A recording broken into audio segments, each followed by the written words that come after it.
Chapter 1367. After Su Fengnian entered Jizhou, he donned a mask made of roots. This mask was the handiwork of the witch of the southern border, Shu Xiu. When Su Fengnian had snuck into Beimang, it was thanks to these ingenious items. The four of them crossed the border. The spies of the Fu Shui chamber had long since prepared 4 impeccable travel documents. At present, the tyrants of Biyao were like a swarm of ants that had been disturbed by a child. They all fled for their lives. Su Fengnian's meager group of 4 was completely inconspicuous. Fan Shaochai knew that he was going to Hengshui City in Ji North to meet with Yu Wandao and Wei Jingtang.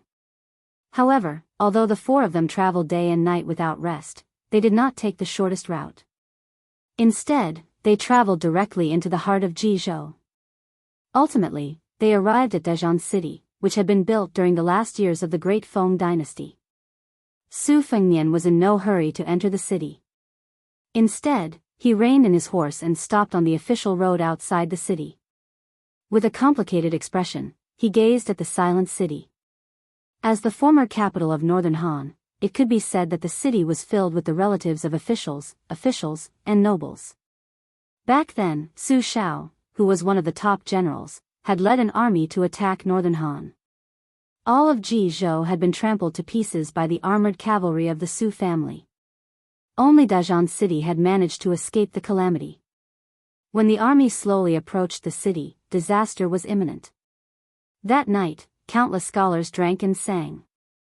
It was said that one could smell the strong scent of alcohol from 3 li outside the city. As a result, there was the story of 300 Han retainers, drunk to death in one night. Fan Shaochai had wandered from place to place due to the destruction of her country and her family. However, as a descendant of the loyal and fierce Fan clan, even though she had been fleeing for her life was generally stable. She had once lived in Dajiang City for more than half a year. She did not have to worry about food or clothing, enjoying the lanterns during the Lantern Festival and going on field trips. At that time, she still had many naive thoughts. If Northern Han were still around, perhaps she would have lived a more extravagant life. She would have married a handsome young man from an aristocratic family of equal social status. They would have helped each other in difficult times, assisted her husband and taught her children, and grown old together. Her grandfather, father, and so many uncles wouldn't have died on the battlefield. In the end, she was the only one left. If she hadn't been chosen by Zhao Go, then the Fan family wouldn't even have a single person to worship their ancestors. Mi Fengjie, who was obsessed with martial arts, did not have such sentimental feelings. The sword case on his back was already wrapped in a cotton cloth. Just by looking at his posture, this hidden sword cave master, who had left the orthodox Jianghu for too many years, did not have the demeanor of a grandmaster. He looked more like a rigid old servant who did not know the ways of the world. Su Fengnian softly said, "Enter the city." The 4 riders immediately galloped toward the city gate. Aside from Fan Shaochai, whose appearance was enough to arouse pity, who was fiercely glared at by the city guards, nothing else happened. After entering the city from the south, Su Fengnian familiarly led them to the north of the city. Along the way, they passed through streets and alleys. Fan Shaochai was inevitably surprised.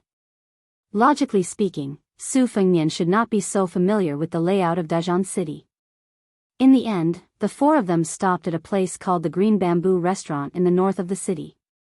The restaurant's business was booming, and it was difficult to find an empty chair on the first floor.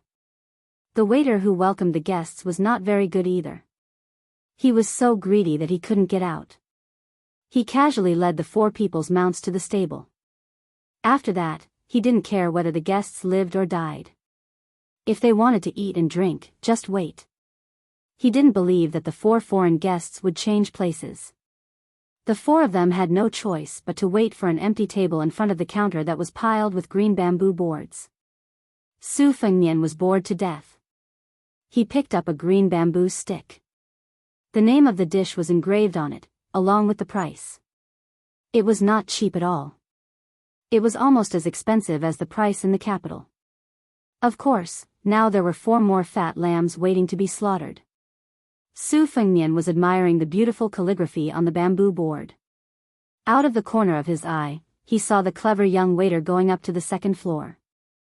Su Fengnian smiled knowingly. He most likely figured out the origin of the 4 horses.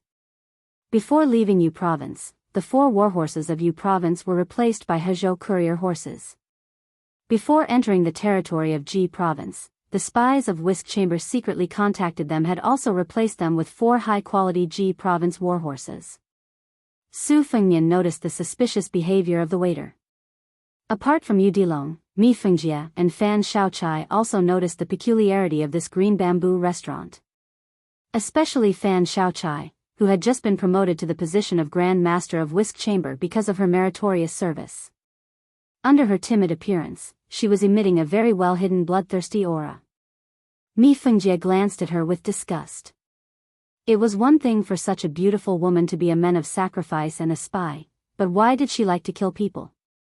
Moreover, she usually tortured people to death. Fan Shaochai looked back at Mi Fengjie provocatively. This made the hidden sword cave master, who was already full of resentment towards this crazy woman, even more murderous.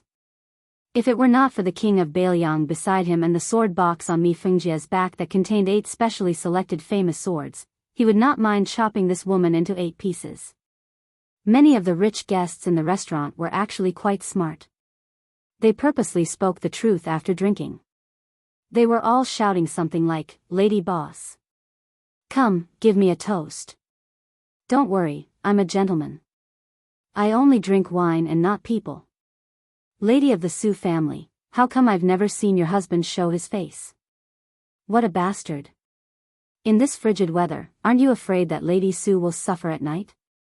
Shopkeeper, I've eaten more than 10 meals in this green bamboo restaurant. My expenses are enough to get me the title of courtesan of a second-rate brothel in Dajian City. You're so good. You don't even let me touch your hand. How can you do business like this in this world?" The first floor was not only filled with dirty and coarse men. There were also many elegant scholars dressed in green robes. Most of them were in their 20s, and they were trying their best to endure the filthy words that were ringing in their ears. As the world in Ji province was not peaceful, the situation of scholars was getting worse and worse. If it were a few years ago, they would have already slammed the table and stood up to curse these ruffians. They would not even dare to talk back, let alone hit them. However, Ji province was in constant turmoil. First, General Yang Shenxing, the divine pillar of Ji province, took away all the old soldiers of Ji province. Then, Yuan Tingshan, the dragon that crossed the river, came to Ji province and became the king of Ji province. Not only was he the son-in-law of Gu Jiantang, he also abducted a woman from the Li family of Yanbao in Ji province to be his concubine. Furthermore, he held the military power in his hands. All the sects and clans in Ji province followed his lead. In just a blink of an eye, Yuan Tingshan had dealt with a few local tyrants who refused to submit to him. Now, it was rumored that Beimang had sent tens of thousands of cavalry to the south. The only good news in Ji province was that the grievances of the Han family had been cleared. The current emperor personally gave the posthumous title of Wuxiang, the old patriarch of the Han family, Han Baidu. Not only was the posthumous title of Wuxiang not the second rank of Zhong, or at most, the posthumous title of Wuxiang, which was ranked 5th among the 8 posthumous titles of Wuxiang. Not to mention the widespread posthumous titles before Li Yang seized the world. Ever since the reign of Yonghui, the Zhao family of Li Yang had always been suspicious of valuing the civil and belittling the military when it came to the posthumous titles of their subjects. Putting aside the extreme exception of the king of Biyao, Su Shao, the few old generals who had made meritorious contributions during the spring and autumn period were given posthumous titles of Zhong, Jian, Jing, and so on. Perhaps only General Gu Jiantang had the chance to ascend to the throne after his death, thus he was given the posthumous title of Wu Ning. From this, it could be seen that the new emperor of Li Yang had made an exception for the Han family, which had said, if the monarch wanted a subject to die, the subject would die generously. Even more exciting was the fact that before the Han family had been cleared of wrongdoing by the imperial court, an astonishing piece of news had already spread from Jizhou. An orphan of the Han family who had escaped calamity had appeared. Following his appearance, a touching story began to circulate in the streets of Jianghu. It was said that the reason why the eldest grandson of the Han family did not die was not because the Han family wanted to leave behind an incense stick, but rather because a loyal and righteous guest of the family had joined forces with a Jianghu martial grandmaster who had received the Han family's favor in his early years. They had carried away the young child behind the Han family's back. Unfortunately, the guest who had died during their escape had said, "The Han family has treated me like a national hero, so I will repay them with a national hero." Although this person's name was obscure, the martial grandmaster was a renowned Jianghu hero from 20 years ago in Jianghu. His strength was extremely close to the first level, and he was known to be invincible among second-level martial grandmasters. His name was Ho Wanhu, nicknamed the Marquis of 10,000 Households. Before the fall of Northern Han, he had served as a military officer and was known to be the enemy of 10,000 people in Jianghu. After the fall of Northern Han, he had raised over 2,000 roaming mounted bandits at the northern border of Jianghu. This person had threatened that there would be a day when he would chop off Su Zhao's head and use it as a wine jug. Unexpectedly, he had quickly disappeared. As it turned out, he had saved the eldest grandson of the Han family. It was rumored that he was currently imprisoned in the underground prison of Yanbao. It could be seen just how many years the Han family had endured humiliation and how many years this Jianghu hero had not seen the light of day. During this period of time, countless people had come to visit the Yanbao Li family under all kinds of pretenses. If it weren't for Yuan Tingshan personally dispatching a cavalry with bright crossbows to deliberately station on the main road of Yanbao, perhaps Yanbao wouldn't even have a moment of peace. A graceful figure appeared at the top of the stairs, but for some reason, it immediately turned around and disappeared in a flash. The sharp-eyed men downstairs immediately hissed. They slapped the table with their hands and knocked the bowl with their chopsticks. As it turned out, the shopkeeper's wife, Lady Su, had given the drinkers downstairs a performance of hugging the pipa half covering the face. How could these men, who never lacked money, let it go? They screamed again and booed to death. This caused those young scholars who couldn't bear it any longer to glare angrily at the neighboring tables. Those with better tempers rolled their eyes, while those with worse tempers directly spat on the ground. There were also some who used hand gestures to greet the scholars' many generations of ancestors. Speaking of which, it was strange. It was true that the proprietress's appearance was outstanding, but she couldn't be considered a devastatingly beautiful woman. However, regardless of whether it was the coarse men or the refined scholars, even if they didn't fall in love at first sight, the more they looked, the more they liked her. The former had shallow eyes, drooling over the woman's heavy breasts, round and perky buttocks, as well as her soul-stirring foxy eyes, as well as her unique style that allowed her to exchange vulgarities with them. The latter had all sorts of reasons. Some said that the Lady Su's occasional dazed expression while lying behind the counter was very charming. Some said that they saw the proprietress's staunch and chaste nature. There were even more who said that she was naturally close to scholars. It was possible that she was the daughter of one of the old Northern Han's aristocratic families who had wandered among the common people. Chapter 1368. However, there was only one reason why customers only dared to take liberties with their mouths and did not dare to lay their hands on them. There was only one reason why Green Bamboo Restaurant's business was booming. It was because the eldest grandson of the Han family, who had been promoted to the position of commandant of South Lu Guan by the imperial court, was Su's sworn brother. The waiter had a bright smile on his face, but he was full of suspicions as he ran downstairs. He respectfully invited Su Fengnian and the others to take a seat upstairs. Su Fengnian took out a piece of silver and tossed it to the waiter. The waiter's smile became even brighter as he shouted, "Thank you, young master, for your reward." The waiter was not surprised that the four of them went upstairs, but it was strange that they went directly to a private room on the third floor. There were so many rich guests in Dijon who came here with ulterior motives, but none of them had such an honor. The waiter led the four of them to the door of the room on the third floor and stopped. Su Fengnian pushed the door open and entered. Mi Fengjie stood at the door while Fan Shaochai followed Su Fengnian over the threshold. Fan Shaochai glanced at the woman who stood motionless with a face full of surprise. She was indeed somewhat enchanting, especially the view on her chest, which could make ordinary men want to run over and hold it with both hands to reduce the burden. However, that was all there was to it. Fan Xiaochai's beauty was above the woman's, and her style was the complete opposite. Generally speaking, each of them had their own merits, so they minded their own business.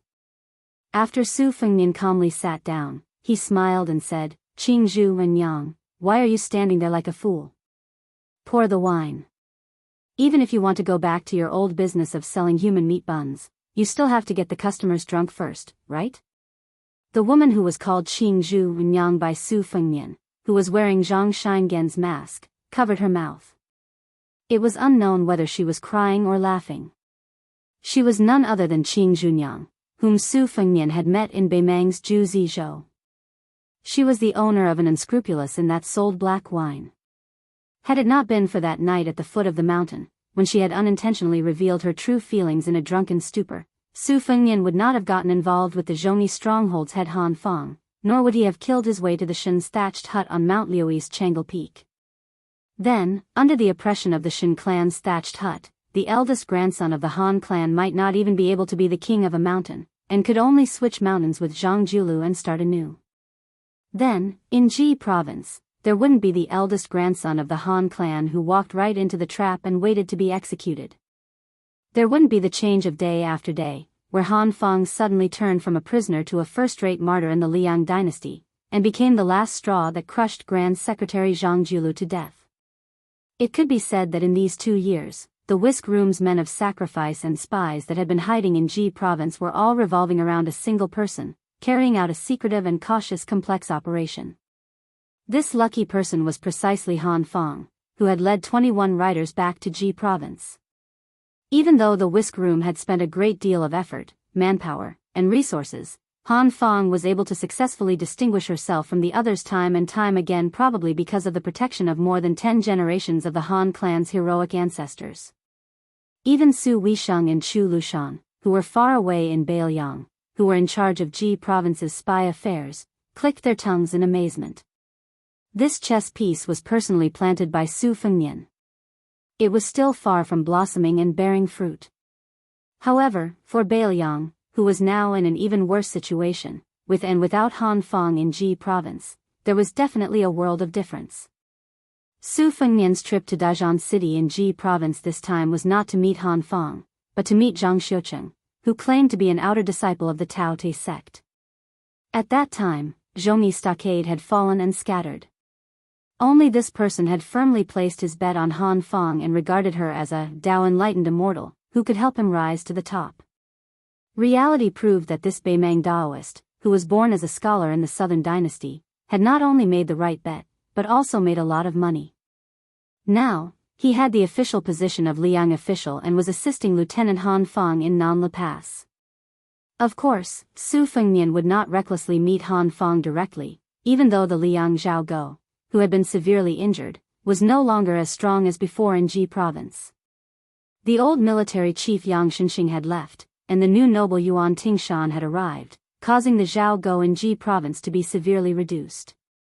Han Fang's luck was good, but Su Fengnian did not have much confidence in his own luck. After Qingzhu Yang sat down, she poured a cup of aged Huadiao wine for Su Fengnian. The wine's aroma quickly filled the air. After the excitement, she was obviously a little uneasy. She asked softly, "Su Lang, why did you come to Dajian City?" Qingzhu Yang did not know about Han Fang's identity as the orphan of the Han family until he was imprisoned. As for Su Fengnian's identity, even Han Fang was only told by an old spy from the Fu Shui house after he had settled down in Ji province. Of course, Han Fang would not say a word about this kind of secret to Qingzhu Yang, who had no relatives or friends. This time, Su Fengnian came to Dajian City to meet Zhang Xiucheng, who also did not dare to reveal anything. Han Fang's situation was turned upside down, and Qingzhu Yang naturally rose along with it. She opened this restaurant in Dajian City, where every inch of land was worth its weight in gold. She, who lived at the foot of Jiui Mountain, was so miserable that she did not even use her name.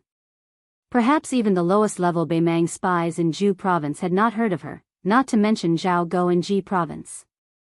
To this day, Qing Junyang only regarded him as the son of a rich family from Longyao province or Gusai province. As for Su Lang's skills, she was not clear from the beginning to the end. That night in Zhongyi village and the Shen family's thatched cottage, she was dead drunk on the table outside the hotel. Later, the Taoist priest Zhang Xiuqing casually mentioned a few words. He only said that young Master Su's martial arts skills were rarely seen in his life. Even if he was not at the first level, he was not far away. But what she really wanted to know, Zhang Xiuqing did not say. What she really wanted to hear, Zhang Xiuqing did not say either. She did not even know if she would be able to see him again in this lifetime. Today, when she finally saw him, she actually wanted him to leave Dajian City as soon as possible. After all, this was an important military base in Liang. You are a young master from the southern Beimang dynasty. Aren't you afraid of losing your head? Su Fengnian joked, what? Can't I come? Afraid of freeloading? Qing Junyang did not say anything. She subconsciously reached out to touch the hair on her temples, afraid that he would find fault with her. Although she did not look at the weak woman for a long time, the quick exchange of glances was enough to make her feel ashamed of her own inferiority. What a handsome young lady. Her temperament was excellent. At first glance, she could tell that she was a virtuous young lady from a scholarly family. The key point was that the woman was younger than her. She suddenly seemed to wake up and said in a low voice, Zhenren Zhang actually stayed in the restaurant yesterday. He eats, drinks, and sleeps in the innermost room near the window. He saw you earlier than me and said that he would be here in a while. He had to wait until there were no customers coming in and out. He asked me to pass on a message to you, saying that he hoped that you would be magnanimous enough to forgive him. Su Fengnian grunted in acknowledgement. When they arrived at the Green Bamboo restaurant in Dajian City and were about to meet Zhang Xiuqing, who was now using the pseudonym of Zhang Fuling, Su Fengnian could not help but think of another hidden spy. It was not in Ji province, but outside Tuma Pass, right outside the mouth of the gourd.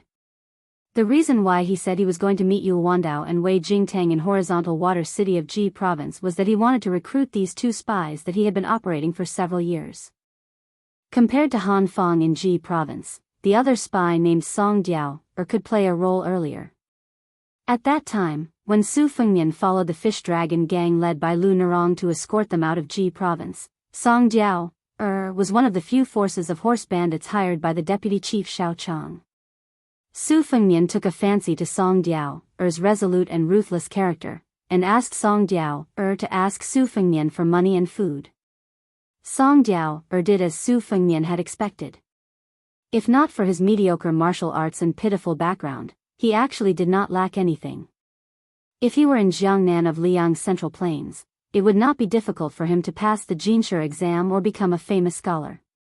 Therefore, with the support of Captain Guo Yi who had real power, Song Diao soon became one of the top leaders of horse bandits at the border of Yuzhou. On the surface, he had more than 1,000 strong men under his command.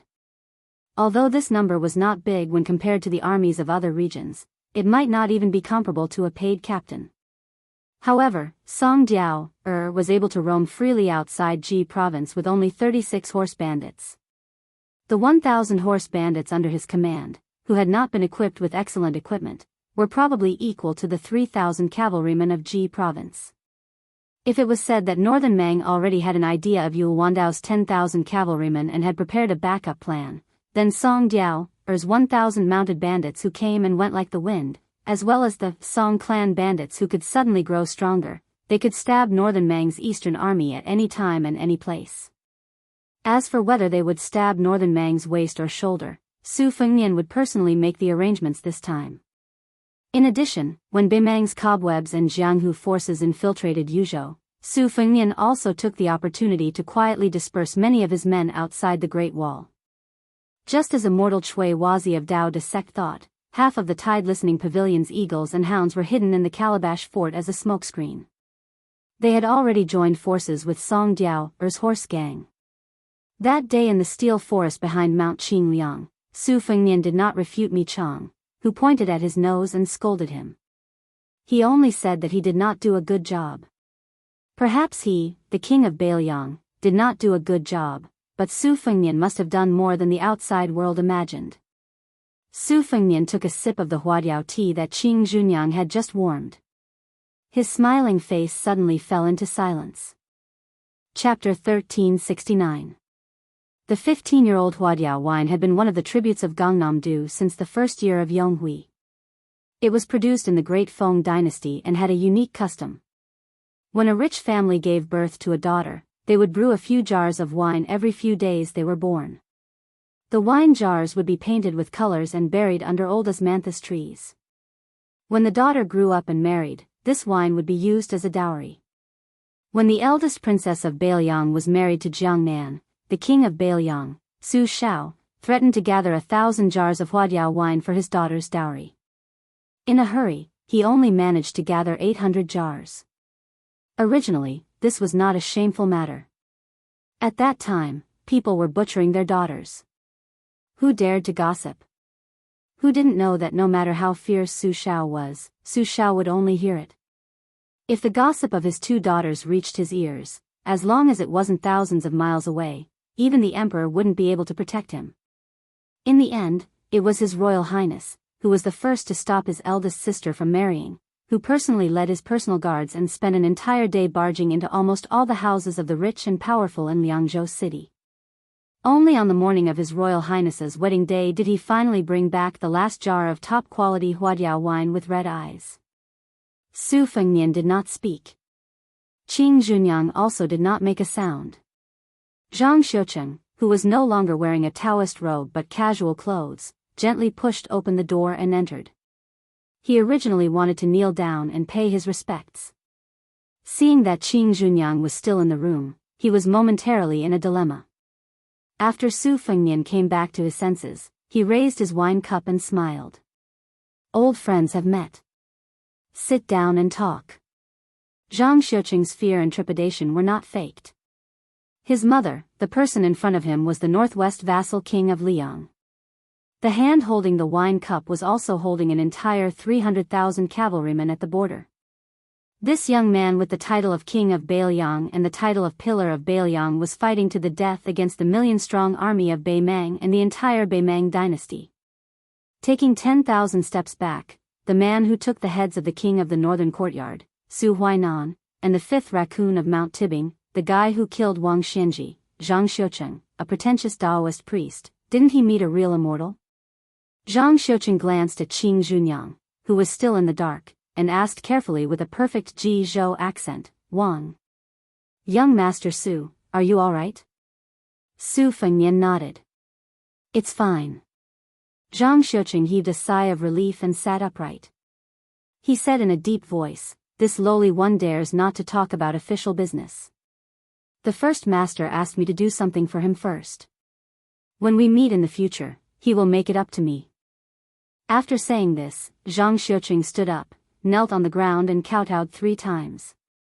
Su Fengnian did not stop him. Zhang Xiucheng, whose forehead was slightly red, sat down again. He quickly calmed himself down and continued, in the king, Zhang Xiucheng could not hold himself back from cursing. He slapped himself hard on the face and said, under the instruction of young Master Su, when General Yu was on the way to North Ji, they passed by South Foot Pass. The great leader had also led 3,000 soldiers to intercept them, and a fierce fight broke out. As expected, Yuan Tingshan, who only brought a few dozens of retinues with him, showed up after the fight, and the great leader let down his guard against him.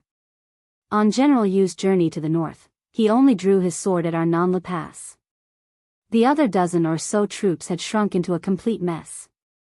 It's not that this little one is boasting, but the Northern Yang cavalry is indeed worthy of being called the #1 army in the world. Even though they were separated by River Province, the Jizhou army was still scared to death. Su Fengnian smiled and said, if the backbone of Jizhou, Yangshanxing, was still here, it might not be like this. Maybe. Zhang Xiucheng only spoke a few words before he felt his throat dry up. He glanced at the wine cup on the table and did not dare to take it. Su Fengnian poured a cup for him. Only then did he lower his head and bend over to take it. He tilted his head slightly and drank it in one gulp. Qing Junyang was dumbfounded. What kind of show was this? What general you? What Bailiang cavalry? She had heard of Yang Shenxing before. He was the old man who acted like a tyrant in Jianghu but immediately became unaccustomed to other places. It was said that he suffered a great defeat at a place called Guangling Road in Liang. He was a classic example of a man who could not keep his integrity in his old age. She was more familiar with Yuan Tingshan. It could not be helped. Everyone in Jianghu knew about Master Yuan. He was a legendary figure who had both praise and blame. Those who approved of him worshipped him to the point of prostrating themselves before him, praising him to the skies. Those who did not approve of him gritted their teeth and scolded him for being a mad dog who had once been beaten by the king of Bailiang. He did not rely on riding a horse to kill enemies, but relied on riding a woman to achieve his current status. Zhang Xiuqing was about to speak when someone knocked on the door. Zhang Xiuqing stood up like a bird startled by the twang of a bow, startling Qing Junyang. Su Fengnian put down his hand and signaled for Zhang Xiuqing to calm down. He said calmly, "Come in." After Mi Fengjie entered the room, the old man glanced at Fan Shaochai with extreme annoyance and said softly, "That one guy came to find us." Su Fengnian smiled and said, "Should I say that this guy is haunting us or is he infatuated?" It turned out that after the four of them had entered the border of Ji province, they had inadvertently encountered a group of 40 men who were escorting a descendant of an aristocratic family. The arrangement of the group was not inferior to that of Ji province's elite cavalry. That fellow had only glanced at Fan Shaochai, who was riding past him, and his soul had followed Fan Shaochai's horse. He didn't care about anything else and immediately turned his horse around, desperately trying to catch up with Su Fengnian's group. As it turned out, when the young man named Ruan Gang was young, he met Fan Shaochai in Dijon City. At that time, he was shocked. After Fan Shaochai left, this infatuated man used the excuse of traveling to study and had not taken a wife for many years. In the end, he felt that their reunion was God's will. Fan Shaochai said that she did not know this Ruan Gang and had never stopped in Dijon City. At that time, Ruan Gang looked at Su Fengnian with hidden bitterness and thought that Fan Shaochai had married and become someone else's wife. What was interesting was that Ruan Gang did not try to bully others. He only begged Su Fengnian to help him and Fan Shaochai reconcile. In the end, this son of the deputy general of Jianghu even got off his horse and knelt on the road with tears and snot all over his face. Fortunately, he did not see Fan Shaochai's ferocious expression on the horse's back. At that time, the third great master of the Fu Shui chamber really wanted to cut him into pieces. Fan Shaochai looked at Su Fengnian and said expressionlessly, "I will find a chance to kill him. Don't worry, it will be done without anyone knowing." Su Fengnian shook his head and smiled. "You women can have a man who cares about you so much. Even if you are not together, you can't hurt him too much. After all, there are not many good men like him in this world." Fan Shaochai still kept a straight face and asked, "Why don't I put him in the side room of the Fu Shui chamber? He is the son of the deputy general of Jianghu after all. He can be useful." Su Fengnian asked, "You don't like him? Besides, you are one of the top 10 figures in the Fu Shui chamber. Why do you care about this little bit of merit?" Su Fengnian smiled and shook his head. "I don't care what the women of the Fu Shui chamber do when I can't see them. But you are standing right in front of me. Forget it." Fan Shaochai made an "oh" sound and did not say anything else. Su Fengnian said to Mi Fengjie, "Just tell Ruan Gang that I will be visiting him tomorrow. Tell him to prepare good wine and good food. Let him continue to wait. Having a thought in his heart, even if it is for the rest of his life, is probably better than having a dead heart." No one in the room said anything. Zhang Xiuqing did not dare, Mi Fengjie did not care, and Fan Shaochai closed her eyes to rest. Only Qing Junyang said softly, "It is like this." Su Fengnian suddenly thought of one of the Bailiang's chess pieces, the guest of the prince's mansion, Xu Xiu, who wore the godly face. Su Fengnian's intuition told him that this chess piece had not only taken root beside the prince of Xiangfan city in Qing province, but also changed its color. His master, Li Shan, had always regarded Go as a small Dao. Most importantly, he believed that Go was divided into black and white, and it would always be black and white. But the human heart was the most changeable. How could it be divided into black and white?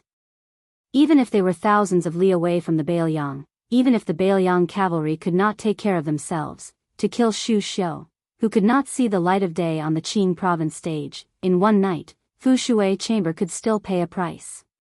But this was meaningless. The owner of the godly face, who had gone to Beimang's hidden chess piece, had finally begun to make waves. As for Chen Xiaobao, Chen Wang, who lived high up in Taiyan City, and Wang Lting, who was a close friend of Lingzhou's golden thread weaving company, Sun Yin, Su Fengnian did not treat them as chess pieces that had to listen to Beiliang's orders. He just wanted to let nature take its course. Su Fengnian was more looking forward to Chao Wei.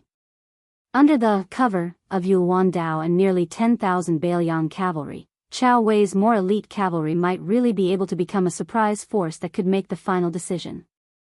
Of course, this was on the premise that Beiliang's third front could grit its teeth and resist the invasion of Beimang's cavalry to the south. Su Fengnian picked up his wine cup and walked to the window. He looked at the endless stream of people on the busy street and drank a mouthful of huadiao wine. Your peace order is in Beimang's imperial palace. Using hundreds of large satin pieces to piece together the picturesque mountains and rivers of two dynasties, you want to buy peace for that old woman with black and white. This technical work should be rewarded. But this reward is my Beiliang's 300,000 cavalry. It depends on whether or not your Beimang can eat it. Be careful not to burn your intestines. Chapter 1370. There's one more chapter before 12 o'clock. The four horsemen who did not stir up any trouble were like a drop of water thrown into a ravine. They could not stir up anything. After Su Fengnian and Zhang Xiuqing finished their discussion, they quickly left the restaurant. Qing Junyang only said one sentence when she saw them off. She said that the last time they parted, he gave her a sentence, and this time she returned it to him. Su Fengnian smiled and accepted it. Zhang Xiuqing returned to the window of the private room and watched the four horsemen leave on the street. He did not turn around. The woman was slowly tidying up the wine jug and wine cups on the table, as well as the exquisite plates with side dishes.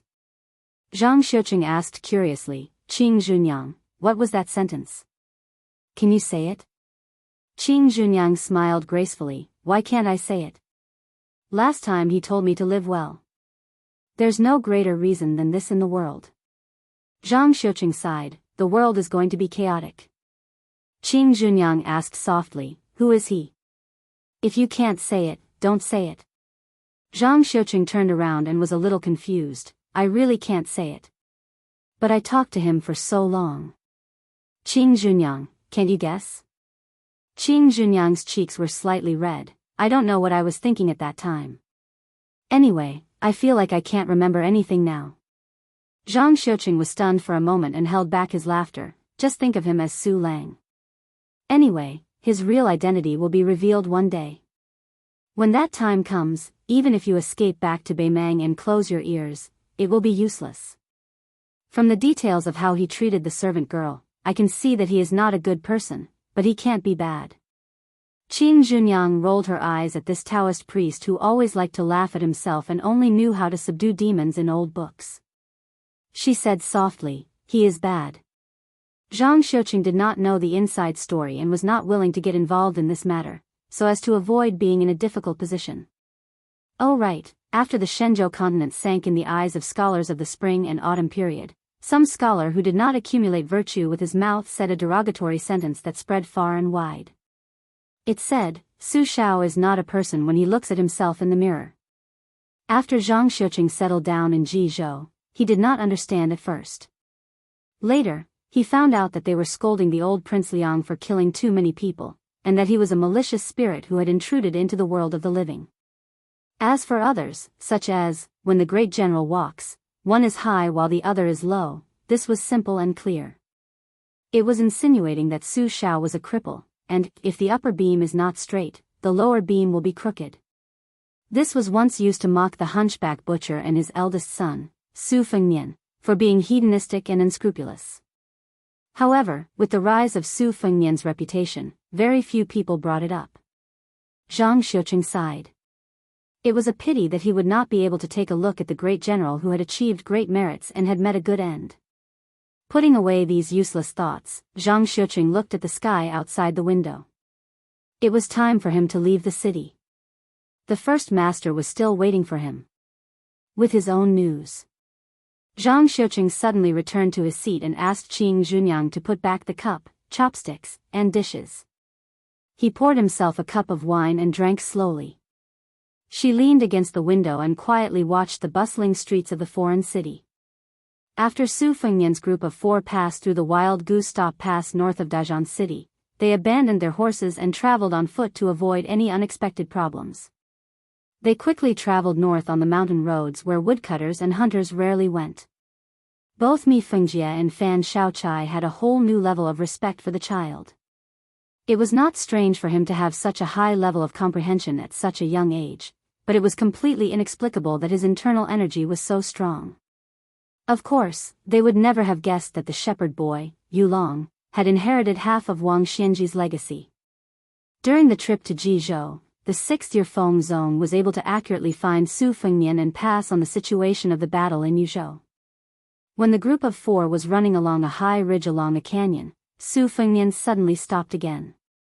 He raised his arm to support the handsome sea eagle that was falling through the clouds. Mi Fengjie saw that the usually calm king of Bailiang was somewhat dignified this time. He stood at the edge of the cliff in a daze. Yulong sat on the ground and took off his sturdy leather boots. He lifted them upside down and threw away the gravel that was sticking to his feet. Mi Fengjie could not help but ask, "Is the battle at the Calabash Gate not going well?" Su Fengnian shook his head and said, "In the first battle at Zayoma village, the losses on both sides were actually within the expectations of Chu Lushan and Yan Wenluan. However, based on the intelligence reports I've received so far, there are some accidents outside of the battlefield that we must pay attention to." Yang Yuanzhan personally led the vanguard to attack Crouching Bao City. Since ancient times, the nomads of the north have lived half their lives on horseback. Naturally, they are skilled in horseback archery. However, during the early days of the Great Feng dynasty, they still maintained an absolute advantage over the grassland forces. You might not expect this, but even at the end of the Great Feng dynasty, even if they did not rely on the sturdy city walls and elite crossbows, the Great Feng army was still able to fight to a draw against the grassland cavalry. The reversal of victory and defeat between the two sides happened in the last 200 years or so. Countless border trade with smuggled goods for huge profits, in addition to the countless raids down south in the last 200 years, allowed the northern grassland to have a considerable number of craftsmen and ironware. The scholars of the spring and autumn period, Hongjia, rushed north and brought Beimeng a rich population, a profound culture of the Central Plains, and a subtle influence on the concept of war. Dongzhuo's private army attaches importance to infantry, siege, and auxiliary soldiers. This is one of the obvious changes. Su Fengnian squatted down and picked up a handful of yellow dirt. Gently holding it in his hand, he said, "Beimeng claims to have invested 300,000 soldiers on the Eastern Front.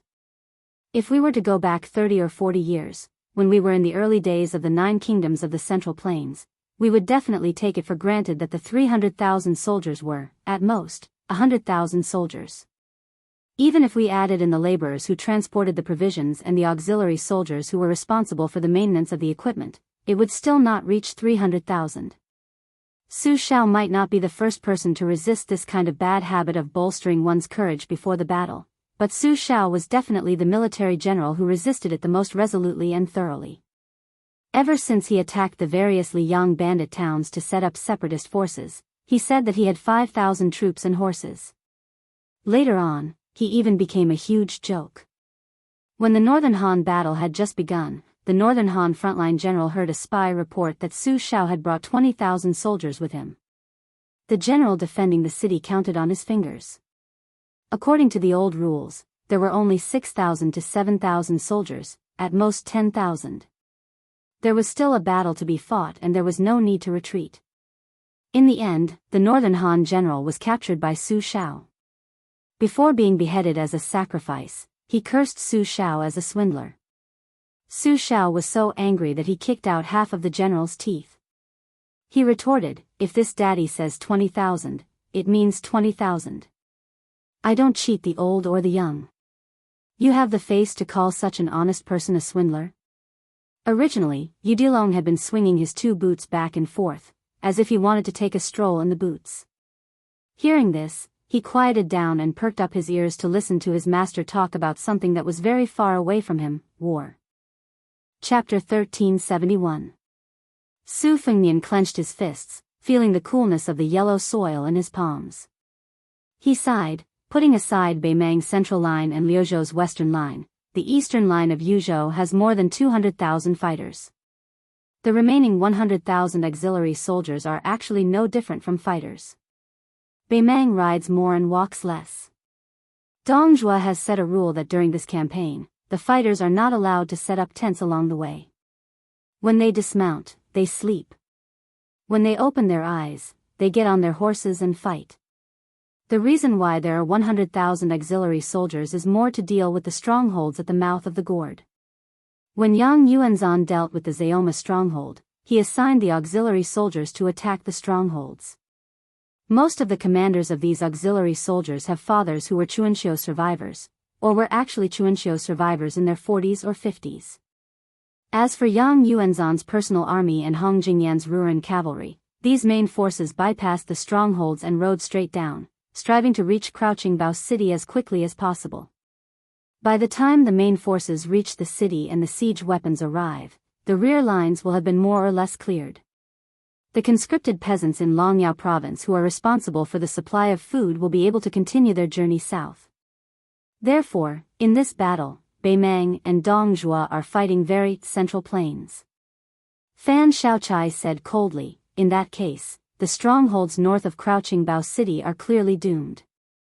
Why didn't Yuzhou just line up Crouching Bao City, Luanhe City, and Sheguang City at the northernmost part of the mouth of the gorge? Wouldn't that stop Beimang's army outside the pass? They wouldn't have to worry about Beimang's cavalry slowly encroaching on the strongholds. In the end, you Bailiang don't care about the lives of your soldiers just because you want to be the best in the world." Mi Fengjie looked at this woman as if she was an idiot. For the first time, a smile appeared on his withered face. Of course, this smile had nothing to do with good intentions. This was not to say that Mi Fengjie had grasped the loophole in Fan Xiaochai's words. The master of the profound sword cave's thinking was extremely simple. He was a Bailiang general who had soaked in blood on the battlefield and laid in piles of corpses. How could a veteran like Yan Wenluan, who had proven his talent in war during the Spring and Autumn War, be a fool fishing for fame? Su Fengnian did not ridicule Fan Shaochai for being a frog at the bottom of a well, nor did he mock her for being a frog at the bottom of a well. Instead, he raised his clenched fist and pointed at the canyon by his feet. He calmly said, "The mouth of the gorge is not here. I have personally traveled beyond the Great Wall, so I can roughly imagine how big the mouth of the gorge is. Moreover, in terms of military affairs, where to build a city on a mountain, where to build a pass, where to build a fort near a river, and where to build a flintlock based on a dangerous situation, not only were there particular considerations, there were also all kinds of complicated adaptations. The mouth of the gorge is the most advantageous terrain in Bailiang, and it is also the only natural defensive strategic location. You were right when you said that you wanted the soldiers of the fort to die. Once the enemy arrived, these officers and soldiers who were defending the fort would not be able to survive. They would only be able to defend to the death." Su Fengnian clenched his fists. The wind and sand on the cliff blew against his face, messing up the hair on his temples. He said, "Bailiang only told Li Yang that the mouth of the gorge could hold 150 to 60,000 northern barbarians, but most of the people of the Central Plains were unwilling to believe it. If from the beginning, Yan Wenluan wanted the 50,000 Yuzhou soldiers in the 3 cities and 200 forts at the mouth of the gorge to all die in battle at the mouth of the gorge." Su Fengnian, whose tone had always been calm, paused for a moment and then smiled. "I'm afraid that even if the Central Plains heard about this, they would pretend not to have heard it. Perhaps they would just say, 'Oh,' and then say nothing else. One should drink wine, one should admire the snow, one should enjoy the snow, one should enjoy the pleasures of life." Fan Shaochai bit her lip, stubbornly asking, if one person is willing to fight to the death, 100 people are willing. Even if 1,000 people are willing, are the 50,000 soldiers of the Yuzhou border army really willing to die at the mouth of the gourd? Father and mother gave them 2 legs. Won't they flee? Finally, Mi Fengjie could confidently teach this woman, who knew nothing but killing, a lesson. With a sneer, he said, "You are the descendant of one of the first nobles of the old northern Han. How could you possibly understand what the people of northern Liang are thinking? The great general has only been in charge of Biyao for 20 years. The morale of the army is still there. Moreover, the Biyao border has not been peaceful for many years. When soldiers go to war, go into battle, and kill the enemy, Biyao is the best in the world. It is not just because of the Baoyang's horses, bows, crossbows, and cold sabers. In the end, it is because of their pride. Do you, Fan Shaochai, understand?" Su Fengnian declined to comment. With a slight bitterness, he softly said, "Biyao has always claimed to have 300,000 cavalry. The busybodies of Liang have always been curious as to how much resources Su Shao has saved up for me. How many cavalry and infantry are there? How many border armies and local garrisons are there?" Yudilong quietly asked, "Master, how many do you have?" Su Fengnian appeared absent-minded. After turning his head, he gently smiled and said, "Guess?" Yudilong shook his head. Su Fengnian once again gazed at the northwestern sky. Once upon a time, there was an old man who liked to say, "Guess." In response, Su Fengnian would always roll his eyes and say, "Step on your grandpa." The old man would smile and say, "That's right, I'm your father." Su Fengnian put away these thoughts and said in a low voice, "The Yuzhou garrisons at Calabash Pass are willing to defend to the death because of the reason Mi Fengjie mentioned. However, you did not mention the more important reason. Biyao has less than 2 million households and is limited by its small territory. No matter how much they recuperate, their population will always be less than 10 million. Then let me ask you a simple question. There are only 2 million households, but Biyao has hundreds of thousands of soldiers. Which household doesn't have someone in the army? If the Biyao border army is destroyed, which household doesn't need to wear mourning clothes?" Su Fengnian gnashed his teeth. Almost all the young adults of Yuzhou province are in the local army of Yuzhou province. Their hometowns are right behind the garrisons of the 3 cities and 200 fortresses at the mouth of Calabash. If one of them dies, their families may live for another day. It's that simple. Su Fengnian slowly stood up and said, "Yan Wenluan, who is in charge of Yozhou's military affairs, set up an unwritten rule. When Su Shao was still alive, countless Yuzhou officials wantonly criticized this rule. After I inherited it, all the scholars, including Huang Shang, strongly requested that this rule be abolished. Mi Fengjie did not know about this, but Fan Shaochai, who had become the spy of the Fu Shui chamber, knew very well. The Yuzhou border army has an iron law. No matter who it is, if someone retreats before the battle, their entire family will be executed. Yan Wenluan once told me that he could give up being the commander of Baoyang's infantry and could even hand over the military power at Yozhou's border to someone else. However, before he dies in battle, no one can change this rule. Even I, Su Fengnian, cannot change it." Su Fengnian exhaled a mouthful of turbid air.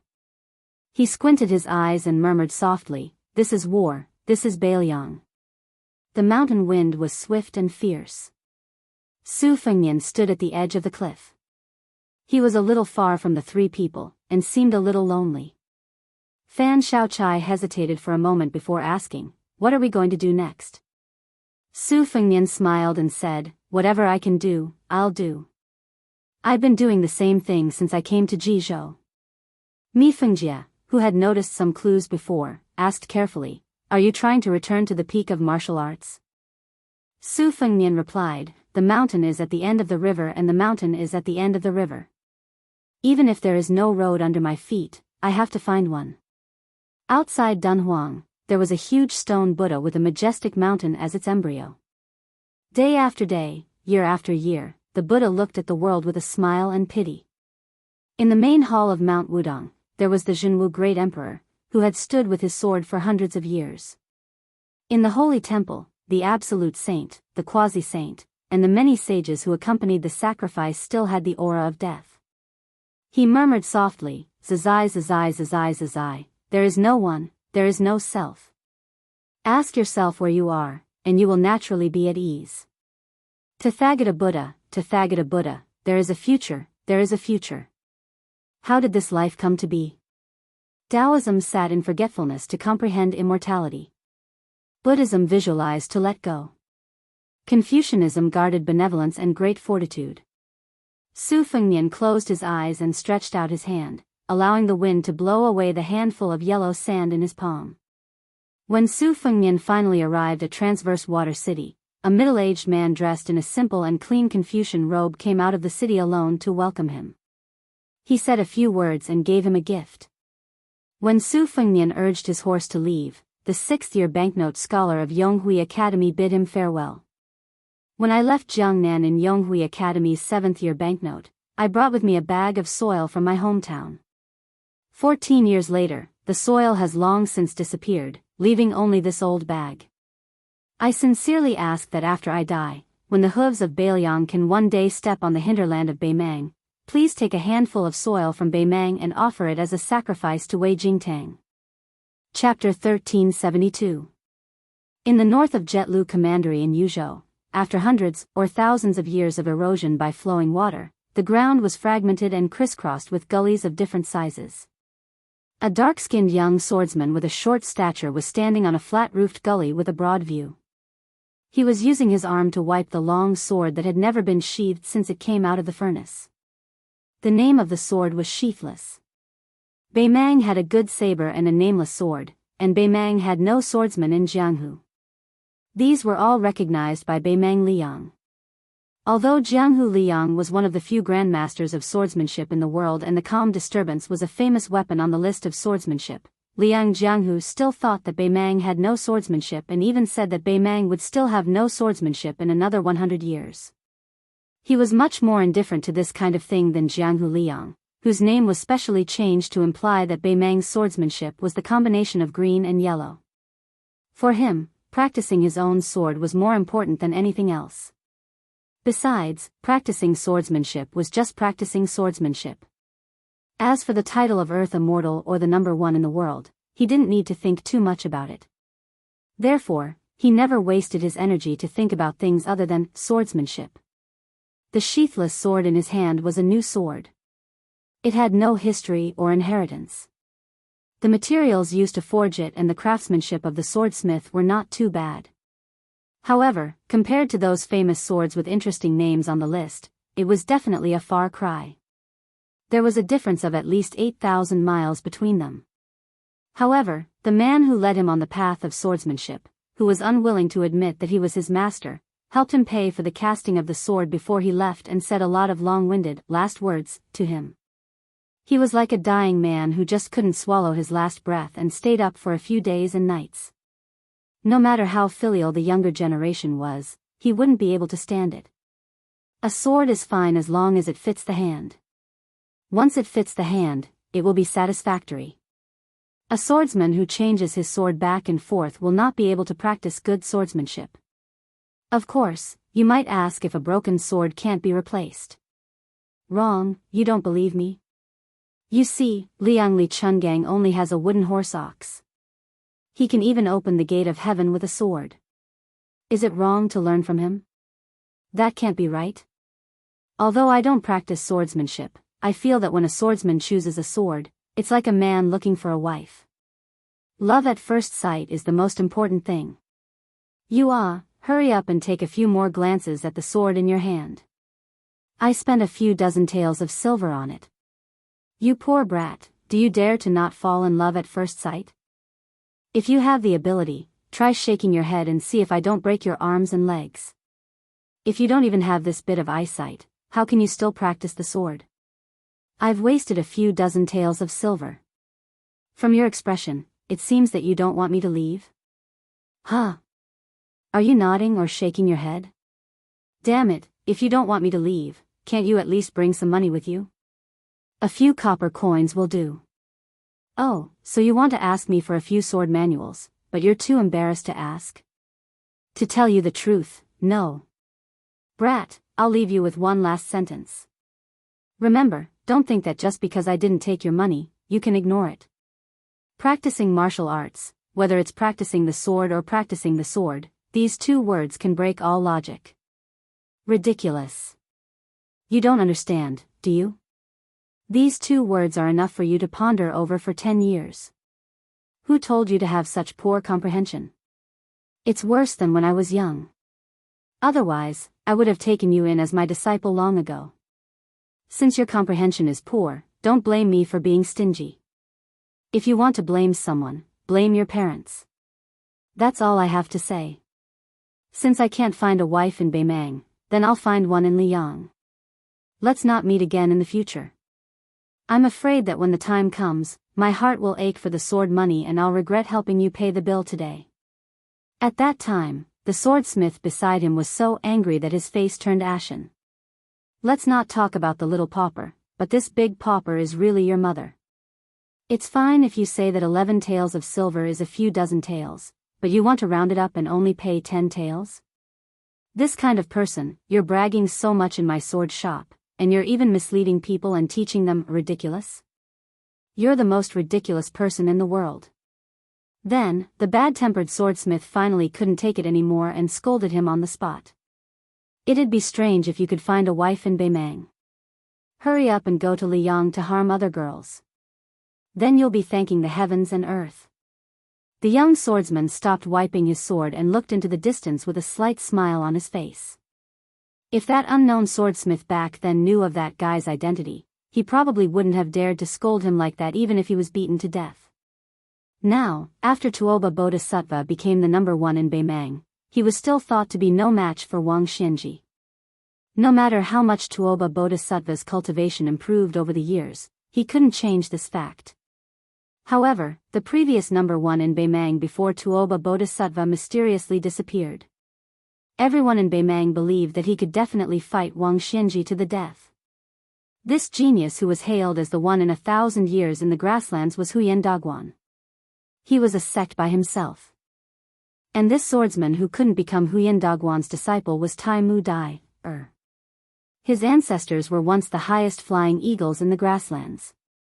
They even soared freely in the skies of the Central Plains. Tai Mu Dai wasn't someone who would reminisce about the past. He had a feeling that he most likely wouldn't be able to return to the grasslands this time. He didn't feel much about the dynasty of Beimang. Most people in the grasslands were like that. A tent was a home, and a surname was a tribe. The reason why he got involved in this mess was because the Beimang royal court used his tribe to threaten him.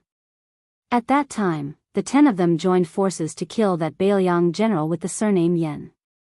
Tai Chi, and Ko Ku died first. Tibing Shan was abandoned by that little idea and died at a certain pass. Later, the 7 of them fell into a deadlock again. Hema, who always complained about not being able to drink, died laughing. Later, they almost succeeded in escaping danger under the lead of the Great Yu House. Unfortunately, they were discovered by a group of people who were said to be qi cultivators. 2 of the Beimang experts who had been famous for a long time died. Tai Mu Dai, didn't even know their names. He only remembered that they both used sabers. One of them even helped him block a spear from the Beiliang expert. Now, only he, Tai Mu Dai, the Great Yu House teacher, the princess who always covered half of her face, and the gloomy old woman who had lost the flowers on her temples. This should have been a great situation of a group of people ganging up on one person. Why did they lose so badly? The Great Yu House teacher said many things while escaping, but Tai Mu Dai forgot all about it.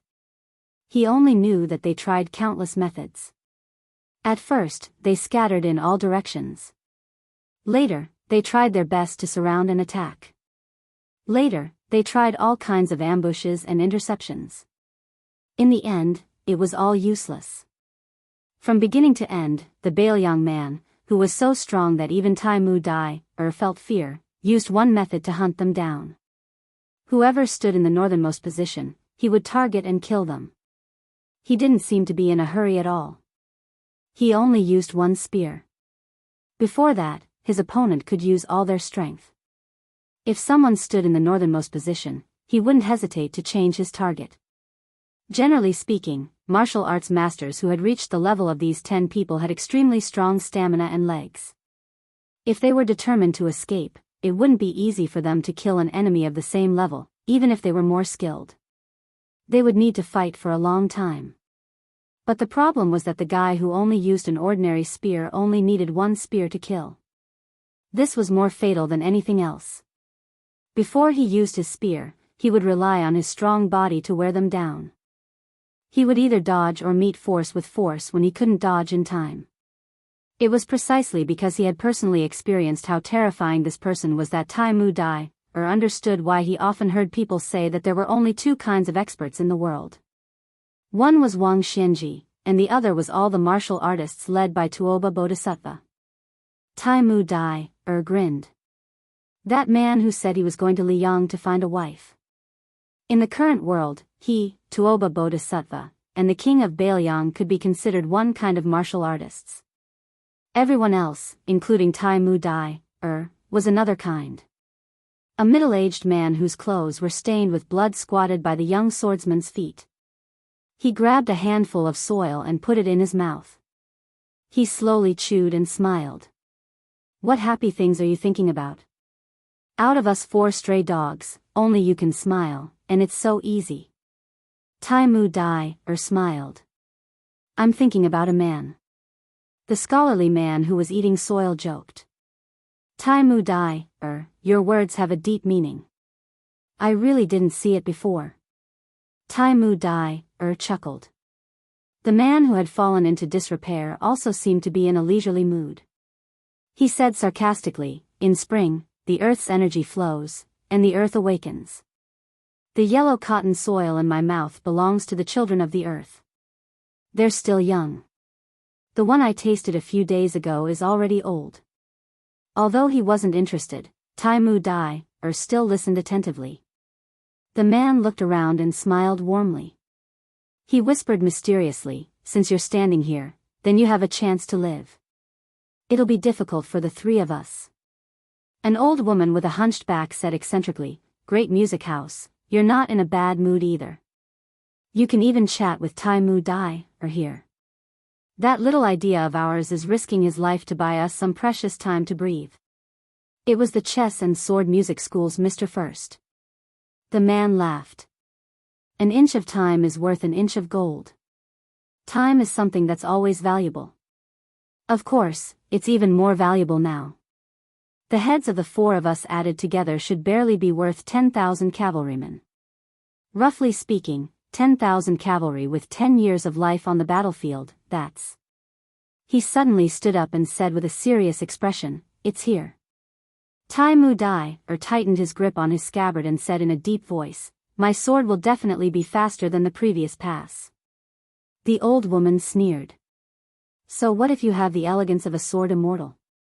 As long as we can't kill Su Yanbing, we'll have to pay with our lives again today. Great Music House patted the young swordsman's shoulder. Your sword is getting faster and faster. Even if it's just a hair's breadth faster, it's still a good thing. Tai Mu Dai, you must trust yourself and your sword. The young man nodded. His tanned face was dazzling under the sun. Chapter 1373. This lightened Happy House's mood. He looked at the old woman, who was the oldest and most afraid of death, and said indifferently, I'll stay behind this time. Not only did the old woman not appreciate his kindness, but she also said sarcastically, It's your chess and sword music school's turn. Happy House smiled and dismissed it. About half a mile away, 2 silhouettes crossed each other and, slowly, walked towards Tai Mu Dai's huge boat. The old woman narrowed her eyes and looked over, her face as calm as water. Happy House didn't look at the fight. He shook his sleeves and sat cross-legged. The woman in the white dress was like a white butterfly dancing gracefully on the yellow sand slope, ethereal and agile. This little thought, nicknamed half-face makeup, was fighting in close quarters with the guy surnamed Su. With a tap of her foot, she spun around and grabbed Su Yanbing's head with her 5 fingers like hooks. Su Yanbing's body leaned back, and the slender jade-like hand brushed past a few inches above his face. The end of the iron spear in his hand casually hooked and slammed into Little Thought's neck. Even the 8 of them, including Banmi and Zhuang, had experienced this kind of casual, spear attack countless times. Because it did not contain a lot of qi, even if they were hit, they would not be seriously injured. However, at Phoenix Rising Pass, Wuxia was angered because of this. After being hit 8 times, the ruthless peak master Ti Bing was so angry that his lungs were about to explode from anger. He no longer prepared to escape at any time and instead used the most powerful punch he had ever used in his life. He did not hold back and looked death in the face. In the end, Su Yanbing seized the opportunity and pierced through Wuxia's fist, arm, and shoulder. Little Thought tilted her body and quickly rushed forward, dodging the iron spear. If someone were to watch the fight from the side, it would look like she was carrying the spear on her shoulder. Little Thought instantly arrived in front of Su Yanbing, who had just stood up. Her 4 fingers formed a sharp knife and ruthlessly stabbed toward Su Yanbing's heart. Su Yanbing's wrist shook slightly, and the shaft of the spear lightly knocked against her shoulder, pushing her away. The white-clothed woman's feet slid on the yellow sand, leaving behind a trail of blood at the corner of her mouth. Su Yanbing held the iron spear in his hand, his face expressionless. He did not pay any attention to Little Thought, whose eyes were as sharp as knives. Instead, he looked at the big turtle that was separated by 2 deep trenches. After acting for so long, it was time for him to take the stage. Sure enough, Little Thought leaped and fell into the ravine. Before Little Thought jumped off the cliff, he sat on the ground like a private teacher who was about to teach a lesson. He smiled gently and said, "Heaven and earth have no words, the wind sings." There was a lot of sand in the desert, but if there were only strong winds blowing in the sky without a single speck of yellow sand, it would be illogical. On the plateau where Su Yanbing was standing, he could only hear the whistling of the wind, but there was no sand at all. Lu Fu sat down cross-legged and closed his eyes to concentrate. In an instant, blood flowed out from his 7 orifices, but his face remained serene. He said in a clear voice, "War in the south of the city, death in the north of the country. For my sake, I call the crow, and for the guest hero." At the end of his speech, a figure rose slowly. Another Lu Fu stood up, like thousands of rays of light converging to form a shape. He took a step forward, directly passing through his sitting self. His sleeves fluttered, and his steps became bigger and bigger. He approached the edge of the big turtle and turned into a long rainbow, rushing towards Su Yanbing. The sitting Mr. First's face was covered in blood, and the green robe on his knees dripped with blood. He said in a hoarse voice, "Life is short, plants and trees are short, and all will return to the earth in peace." Another Lu Fu stood up, but his figure was not as elegant as the previous one. He staggered, but his speed was extremely fast. He also rushed towards Su Yanbing. Sword immortals flew on their swords, traveling north in the morning and crossing the horizon in the evening. However, the immortals' astral travel was even faster. The 2 Lu Fu's astral travel came one after another. The former stopped behind Su Yanbing, while the latter came in front of Su Yanbing. At some point in time, Taimu Dai, was standing in front of the dead master of the great music house. He roared, "Defong!" The Lu Fu's corpse, Taimu Dai, one Lu Fu's soul, and Su Yanbing, the other Lu Fu's soul. The 5 of them happened to be in a straight line. The old woman in the spider web cocoon did not see how Taimu Dai, attacked, nor did she see when he left the Big Turtle Valley and headed toward the Big Turtle Valley. When she could finally take a closer look, she realized that the situation she saw was so bizarre that she could not believe her eyes. The Lu Fu's cultivator sacrificed his life to guide Taimu Dai, to use the Earth Immortal's killing move. It ended with Su Yanbing's spear piercing Taimu Dai's shoulder 4 feet in front of him. The tip of the sheathless sword was still a foot away from Su Yanbing's heart. Although the sword chi had arrived and caused a pool of blood to appear on Su Yanbing's chest, it was definitely not enough to kill him. In a battle of life and death between top martial arts grandmasters, a foot of distance was like the difference between yin and yang. However, between Su Yanbing and Tai Mu Dai, there was someone holding the spear. This prevented Su Yanbing from casually pulling the spear downwards and crushing Tai Mu Dai's heart and lungs. Su Yanbing pulled out the spear. The body of the spear let out a series of ear-piercing screeches. The uninvited guest supported Tai Mu Dai, with one hand and flicked his wrist with the other. There were traces of blood on his palm. The old woman swallowed. Chapter 1374. As a senior on the level of Spiderweb's ancestor, she recognized this person. Huyen Daguan. Other than Tuoba Bodhisattva, there was no one else who could make Su Yanbing's spear return at full power. Of course, it was even more unrealistic for the latter to return empty-handed. Huyen Daguan laughed. You've finally made it in time. Su Yanbing, if you don't kill Tai Mu Dai, I won't make trouble for Su Fengnian. How about it? Su Yanbing's expression was cold. He raised his spear an inch and took a step back. The opponent in front of him was worthy of him pulling away to the most suitable position for his spear to unleash its full power. Huyen Daguan said helplessly, to tell the truth, Liang Mang's fight has nothing to do with me. I've never thought of making things difficult for Su Fengnian. Tai Mu Dai, struggled for a moment, but Huyen Daguan's hand on his shoulder slightly increased in strength. The former immediately found it difficult to breathe. Huyen Daguan straightened his expression and said, but if you insist on killing Tai Mu Dai, today, then I don't mind killing Su Fengnian. As for whether or not it succeeds, I don't care. The old woman knew that Huyen Daguan wasn't purposely releasing his qi, but she still felt suffocated. Then, she immediately felt a surge of grief and indignation that she couldn't suppress no matter how hard she tried. This was because the person who had chased them for an entire 10 days without saying a single word had finally spoken. Su Yanbing said calmly, you'll have to ask my spear first. Huyen Daguan, who was even more fluent in the official language of Liyang than the people of Liyang, cursed. He laughed bitterly and said, stop, I'm scared of you. Su Yanbing, since you're determined to fight, fine. The spear in your hand can't take a single blow. Go back and get a new spear. For better or worse, it can take 3 spears from you. Otherwise, we won't be able to fight to our heart's content. I, Huyen Daguan, will wait for you here. Tai Mu Dai, that whatever, and that old woman who likes to stick a red flower in her mouth, I'll help you keep them here. When the time comes, whoever wins will speak. How about it?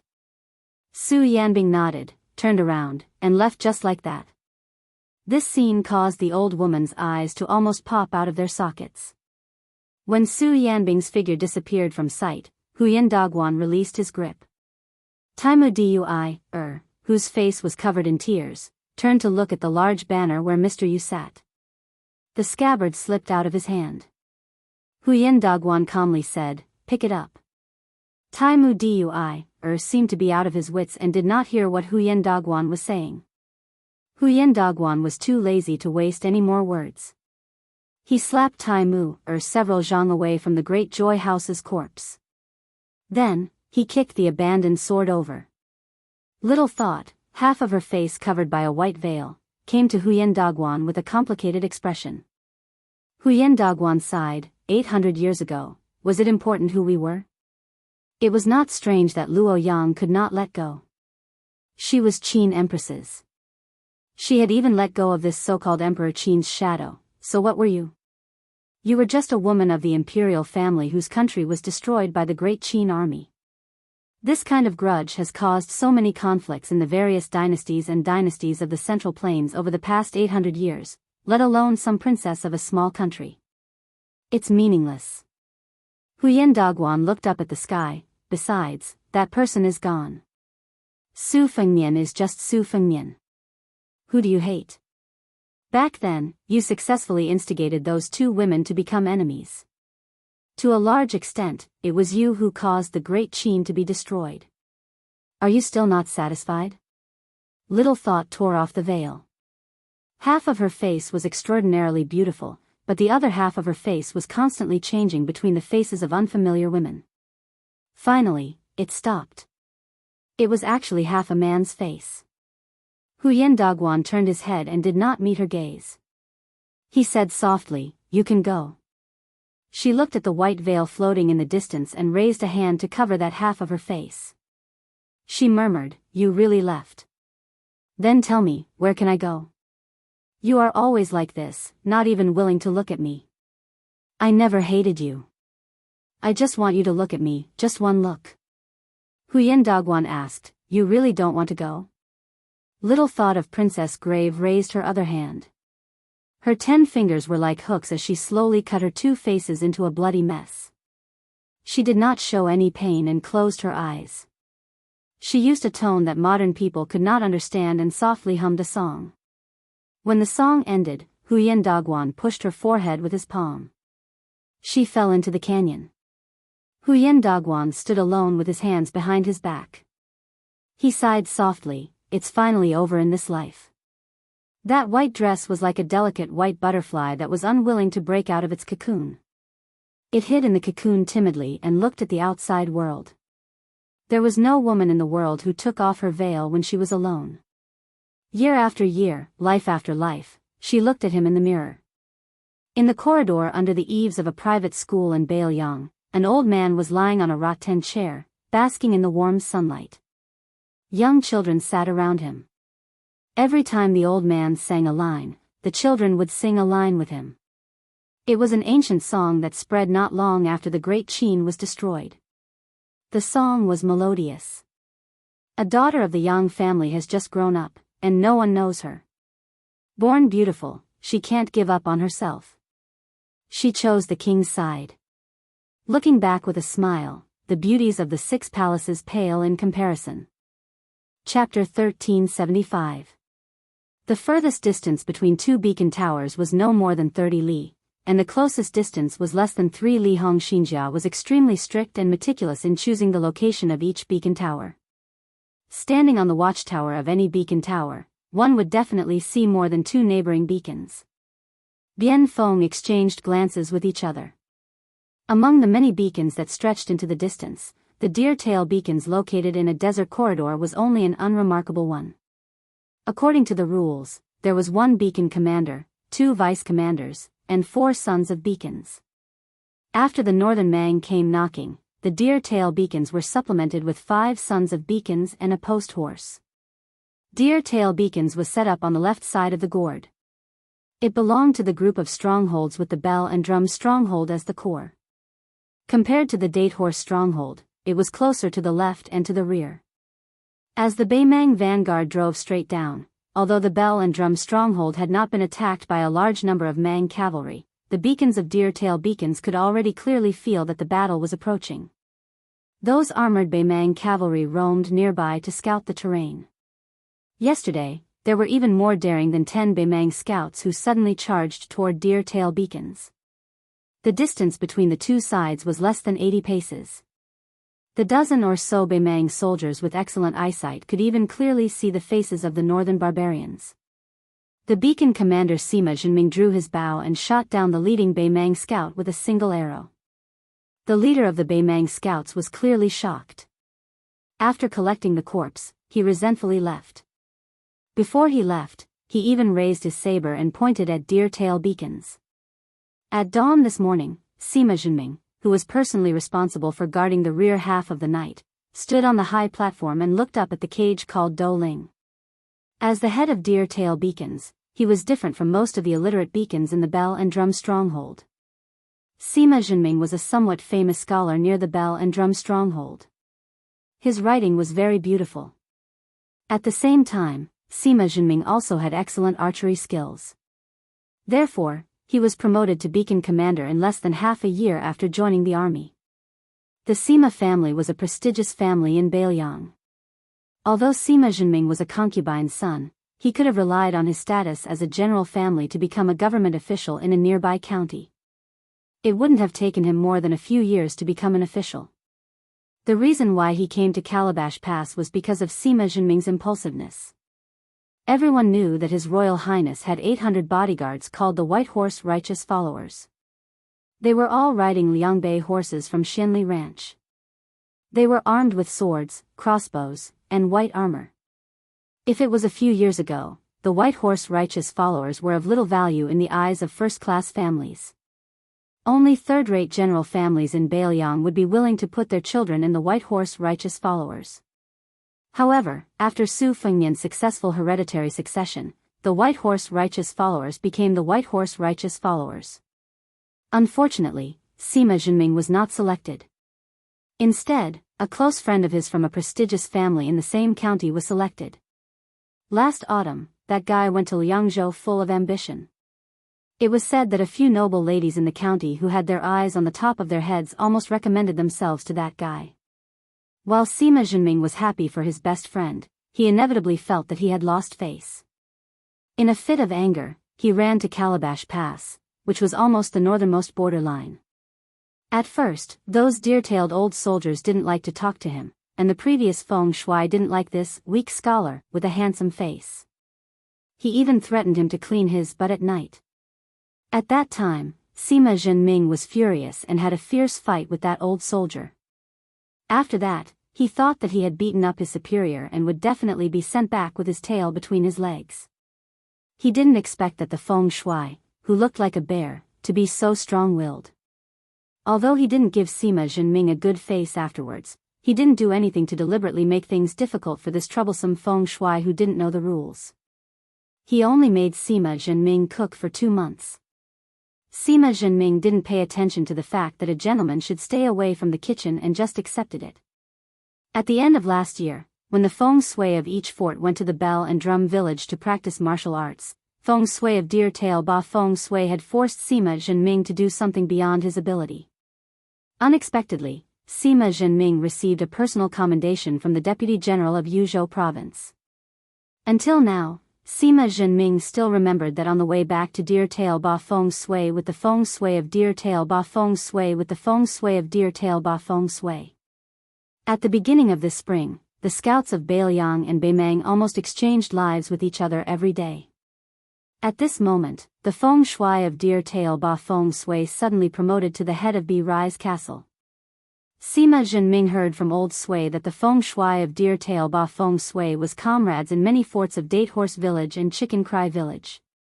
They had been friends for over 20 years. When they were young, they were all brave men who had killed Beimang barbarians in Beimang. The two feng shui of Deer Tail Ba feng shui came to the high platform on time. Hearing the footsteps, Sima Zhenming turned around and looked at the two different faces. One was immature and vigorous. After all, he was only 16 or 17 years old, the other was weathered and mediocre. The former was one of the feng shui of Deer Tail Ba feng shui. In the words of the old feng shui of Deer Tail Ba feng shui, he was a new recruit from Yuzhou Province. Even his fart was fragrant. The latter was an old senior of Deer Tail Ba feng shui. His surname was Shui, and it was said that he was one of the earliest feng shui soldiers. After Deer Tail Ba feng shui was built, he became the first batch of feng shui. After many years of hard work, he finally became the deputy commander. However, the younger generation of Deer Tail Ba feng shui liked to call him Xiao Shui. Even the previous commander said that he did not know where this nickname came from.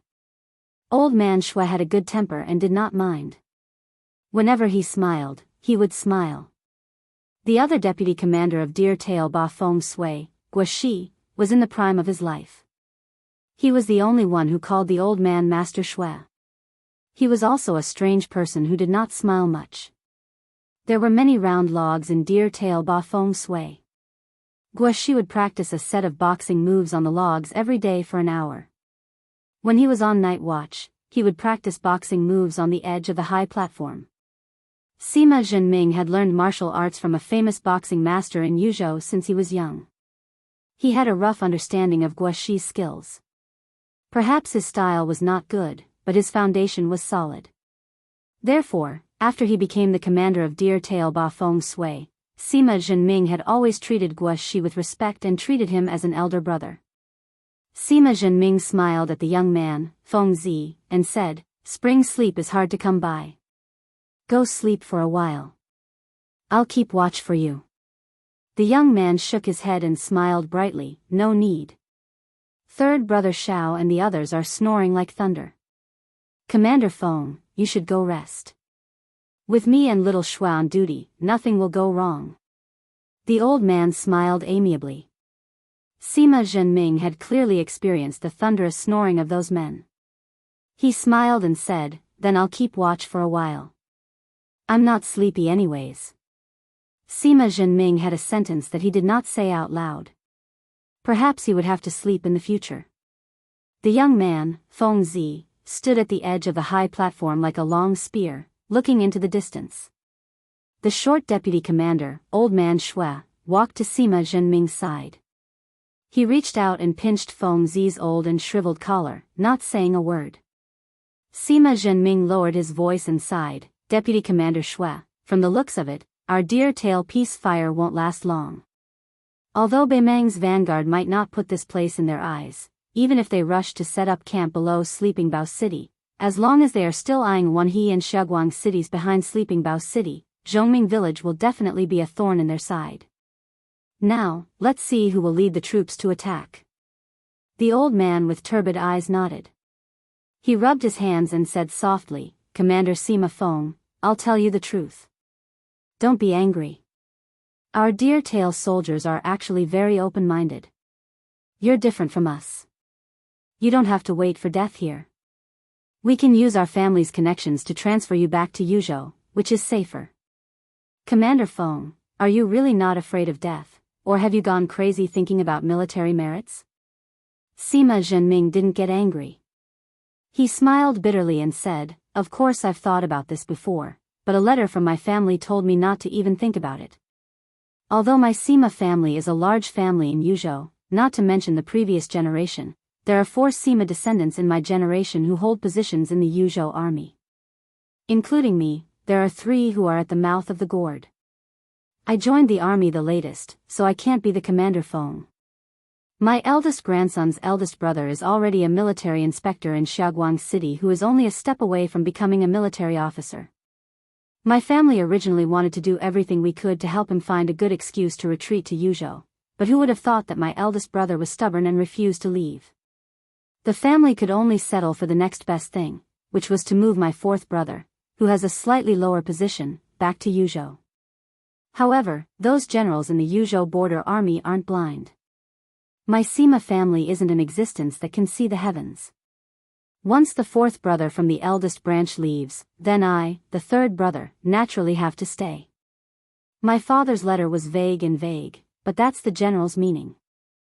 I think this is also good.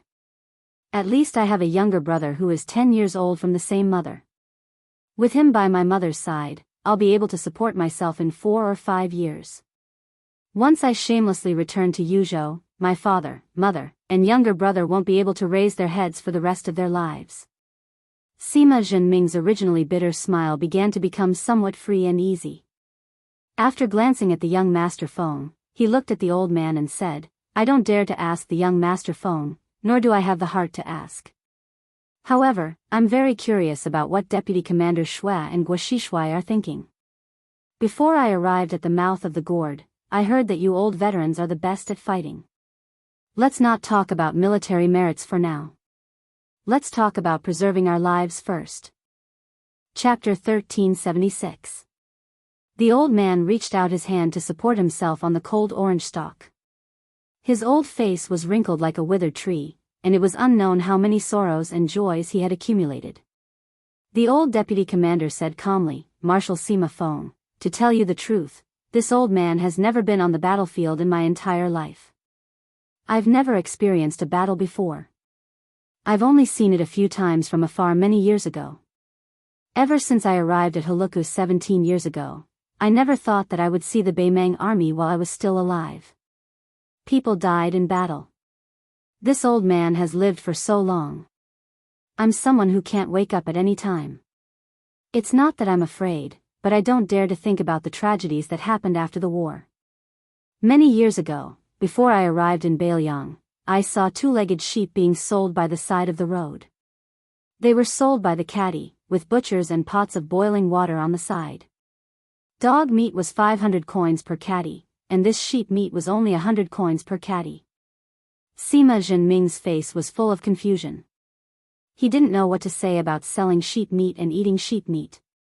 The old man's fingers trembled slightly. He said softly, "Those two-legged sheep are people with only 2 legs. Women are called lambs to be eaten, and weak children are called small bones to be eaten. Some rare scholars, as long as they aren't too thin and sallow, can be sold for a higher price. They are called scented sheep to be eaten." Sima Zhenming almost vomited, but at the same time, his scalp went numb. This beacon marshal narrowed his eyes, staring fixedly at this old deputy marshal from Shirlu Commandery in Yuzhou, one hand on the cold blade's hilt. At this time, the deputy commander Guaxi, who had just finished practicing, came over. He glanced at Sima Zhenming and silently walked to the old man's side. Old man Shui said indifferently, "At this time, in front of the Beimang army, is it important whether you're a Beiliang native or a spring and autumn refugee from the Central Plains? Don't worry, this old man isn't a Beimang spy. I can't afford to lose the face of the Shui ancestors." Sima Zhenming sneered and asked, "Is it really not important?" The old man suddenly laughed happily and pointed at the silent deputy commander Guaxi. "Commander, your archery skills are on par with his, but in terms of fighting, you're far behind." Then, this old man, who used to be able to make fun of anyone in feng shui, no longer paid any attention to Sima Zhenming. His face revealed a deep expression of reminiscence as he said to himself, "Back then, I was in the Shishu Leng Yamen Secretariat. I only did some shady business like copying scriptures and engraving official seals. My annual salary was not even 100 stones. I was only a minor 7th rank official. Of course, I didn't have a single hair on my head. Then, I had a way to earn money to support my family. In the palace, during festivals, there were many spring couplets to be put up. It was our turn to take the stage. Before writing the couplets, the eunuchs would bring in cinnabar and gold powder for mixing ink. At this time, I took out a large brush and dipped it into the gold powder. The brush broke. I stuffed it back into my sleeve and replaced it with another brush. It broke again. After I left the palace, I carefully shook off the gold powder. There's at least 2 taels. Find a bank and melt it down. That's a small gold ingot." The old man, who had completely forgotten himself, laughed. "Back then, when I bought books and collected them, I relied on these small gold ingots." Sima Zhenming was dumbfounded. He didn't know how to deal with this Shishu survivor who had been hiding in Beiliang for many years. Did he really have to draw his sword? Guaxi said calmly, "Marshal Sima Feng, after the war, if you, me, and Lord Shui can survive, you can report the truth. In the 2nd year of Yonghui, Guaxi, was the assassin who shot 6 consecutive arrows at the Grand General outside Liangzhou Pass. But if Shui and I both die and you are still alive, I hope you won't bring this up again. I, Guaxi, have lost all thoughts of revenge since the 6th year of Yonghui. Of course, it's up to you to believe it or not." Suddenly, the young man who was on guard shouted in a panic, "Koji! More than 120 cavalry." Without hesitation, Sima Zhenming said, "Prepare for battle." Although the vanguard army had flattened the Zayoma stronghold in one breath and killed more than 3,000 enemies, from the commander-in-chief Yang Yuanzhan to the several generals, all the officers did not relax in the slightest. 4,000 men had died in battle, so how many were wounded? Fortunately, it wasn't the hot summer season when diseases were most easily spread. Otherwise, with the ruthless style of the nomads in the north, they would have killed all the severely injured on the spot. However, within the vanguard, there was a group of people who were extremely relaxed and comfortable. These people mostly had elite cavalry and retainers protecting them, ranging from 20 to 30 to a few hundred. They were all young, between 15 to 25 years old. If it was said that Sima Zhenming regretted that he had missed out on the position of White Horse Commander, then these sons of powerful officials of the Southern Dynasty, or the people of the grasslands who knew their descendants well, were also quite angry that they had not been selected as the grand strategist. Of Northern Mang's 3 battle lines, the most important central line was the southern courtyard's great king Dongzhuo, who held great authority and personally presided over military affairs. Apart from the Dong family's private army, the rest of the troops were mainly elites from the various border towns. Moreover, they were right under Fatty Dong's nose, so it was very difficult for outsiders to interfere. On the west courtyard, there was Lu Gui and the north courtyard King Tuoba Bodhisattva. In addition, the 8,000 Chang cavalry had been completely wiped out before the battle. Only a fool would go there and suffer. Therefore, the east courtyard Yuzhou had a large number of descendants of great nobles who didn't want to take the risk and wanted to earn military merits. General Yang Yuanzhan, who had always had a good relationship with various forces, was not unreasonable. He acquiesced to the actions of the various families and allowed them to leave the army and take the initiative to search for the Zayoma stronghold. If they had the courage and strength to fight to the death with the stronghold, Yang Yuanzhan wouldn't stop them. During this period of time, groups of cavalry of varying numbers were constantly rushing in and out of the camp. There were even many small groups of cavalry that had been left outside the mouth of the calabash who had rushed over after hearing the news and joined the hunting game. It was like a bloody feast that was slowly unfolding. It was said that the second young master of the Xia family from Dragon Waste province returned with 80 cavalrymen at dusk yesterday with 16 bloody heads of the Yuzhou beacons hanging on both sides of the horses' backs.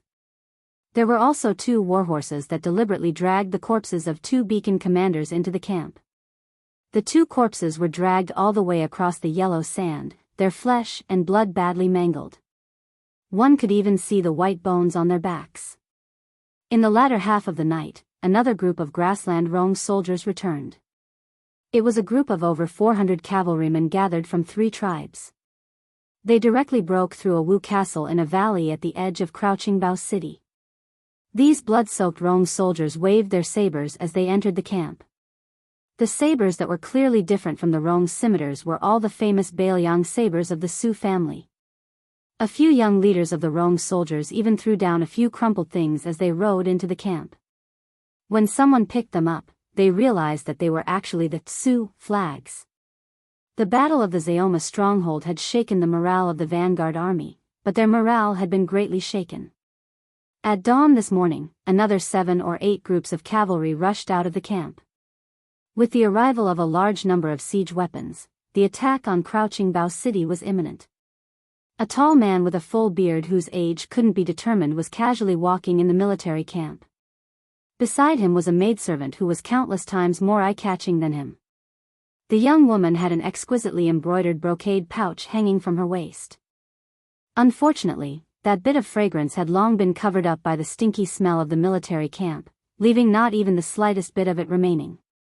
When these 2 people walked past, the Baimang soldiers sleeping on their horses all looked at them as if they wanted to eat them alive. In the early years of Northern Mang, there had never been a rule of bringing women into battle. Wasn't it all because those officials of the Southern dynasty had led them astray? As long as one's family background was sufficient, even the military supervisors who came from the royal court could only turn a blind eye to it. Of Northern Mang's 10 first-rank A surnames, there were 7 in Northern Mang and only 3 in Southern Mang. However, when it came to the number of B surnames, the influential families of the Southern dynasty held a slight advantage. On the eastern front of Yuzhou right now, there were plenty of descendants of the dragon-waisted clans. They weren't people that these soldiers who couldn't even afford to live in tents could afford to offend. The man who was accompanied by a woman walked and stopped along the way. From time to time, he would look up at the towering Crouching Bao City. Finally, when he passed by a large pile of tents, he was spotted by a sharp-eyed young master wearing a mink coat. The latter hurriedly ran up to the man and whispered with a flattering expression, "Big brother Zhong, what a coincidence." The man stroked his beard and glanced at the scene behind the young master. He smiled and said, "It looks like you've been hung by the horse's head all night." "What? You can't hold it in anymore and want to go and get some firecrackers?" The young man chuckled and said, "I've made an agreement with a few brothers. We're going to get some firecrackers to warm up our hands before the siege. We're going to work together to take down a big stronghold before the siege. When we go back, our elders at home will be proud of us, lest they say that we're useless." The man whose surname was a little strange compared to the southern court's big clans nodded and didn't comment. He looked past the head of the third generation of Gusai province and saw 4 or 5 young men wearing brocade clothes and mink coats standing together. Obviously, they didn't recognize him. Their arrogant eyes were a little unfriendly. The man glanced at the horses behind them. They were all warhorses that were ranked high on the grassland. Most importantly, good horses were easy to train. Beimang had the custom of hanging the horse's head. Once the horse was hung well, not only would the warhorse's pace be the same when charging, but even the height of the horse's head would be the same. There wouldn't be a scene of uneven horses. When they were running, they would look like a row of eagles soaring on the ground. In Beimang, not only must a man be skilled in riding and archery, but the skill of hanging the horse was also very important. It was probably like the zither, chess, calligraphy, and painting of the scholars of the Central Plains. The man withdrew his gaze and smiled at the young man from the second generation of Gusai province. Be careful.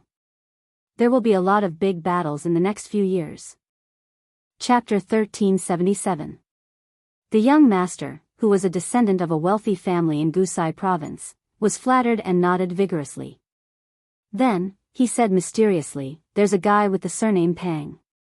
His father is the new general of Wazhu Army Town in Gusai province. This kid is very valued in his family. I'm his best friend, so I told him that his father secretly sent him a master as a personal guard. TSK. A second-level grandmaster. So, I'm going to play with him today. Although there are only a little more than 100 cavalrymen, with that master, we can take down any beacon. I estimate that he can kill half of a smaller fort in Yuzhou by himself. However, that kid said that his father doesn't want him to be in the limelight, so I can't force him to do anything. Moreover, that master is arrogant. He looks at me askance. Damn it. Big brother Zhong, you go ahead. I'll go out with them." The man smiled and said, "Go ahead." The young master turned around and ran 2 steps. Then, he turned back and asked cautiously, "Big brother Zhong, can I drink with you tonight? I've stolen some good wine this time." The man nodded and said, "Sure. As long as it's not my turn to attack the fort, it's not a problem." The young master smiled so widely that his mouth almost reached behind his ears. He trotted away.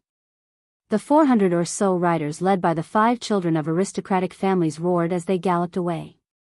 When the children of aristocratic families smiled at the man on horseback, the man smiled faintly and waved his hand. After the 400 cavalrymen left the camp, they didn't immediately split up. They chose the fort group where the bell and drum fort was located. They were going in the same general direction. However, when they got closer, they split up and rushed forward, each looking for a target to attack. Along the way, they saw many beacons and forts that had been casually uprooted by the main force. The ground was in a mess. The corpses of the Yuzhou soldiers were all beheaded. After all, these heads were all heavy military exploits. After reaching their destination, the cavalrymen finally split up. The other 3 didn't find it strange that the 2 best friends didn't split up. Instead, they were full of sarcasm in their hearts. 2 descendants of a dignified second-class family only had 120 cavalrymen. 120 riders, that was really a pitiful sight. The cavalrymen began to go deeper and deeper. They didn't dare to get too close to the beacons attached to the forts. In fact, they had already asked someone about the details of this hunting expedition yesterday. After knowing the truth, they restrained themselves. It turned out that although those cavalry troops had obtained real military merits, they had suffered heavy casualties, especially the Rong soldiers who had taken down Fort Wu and obtained the Tsu flag. The reason why they looked like they had returned victorious was because they did not retrieve the corpses of their comrades and left them on the battlefield.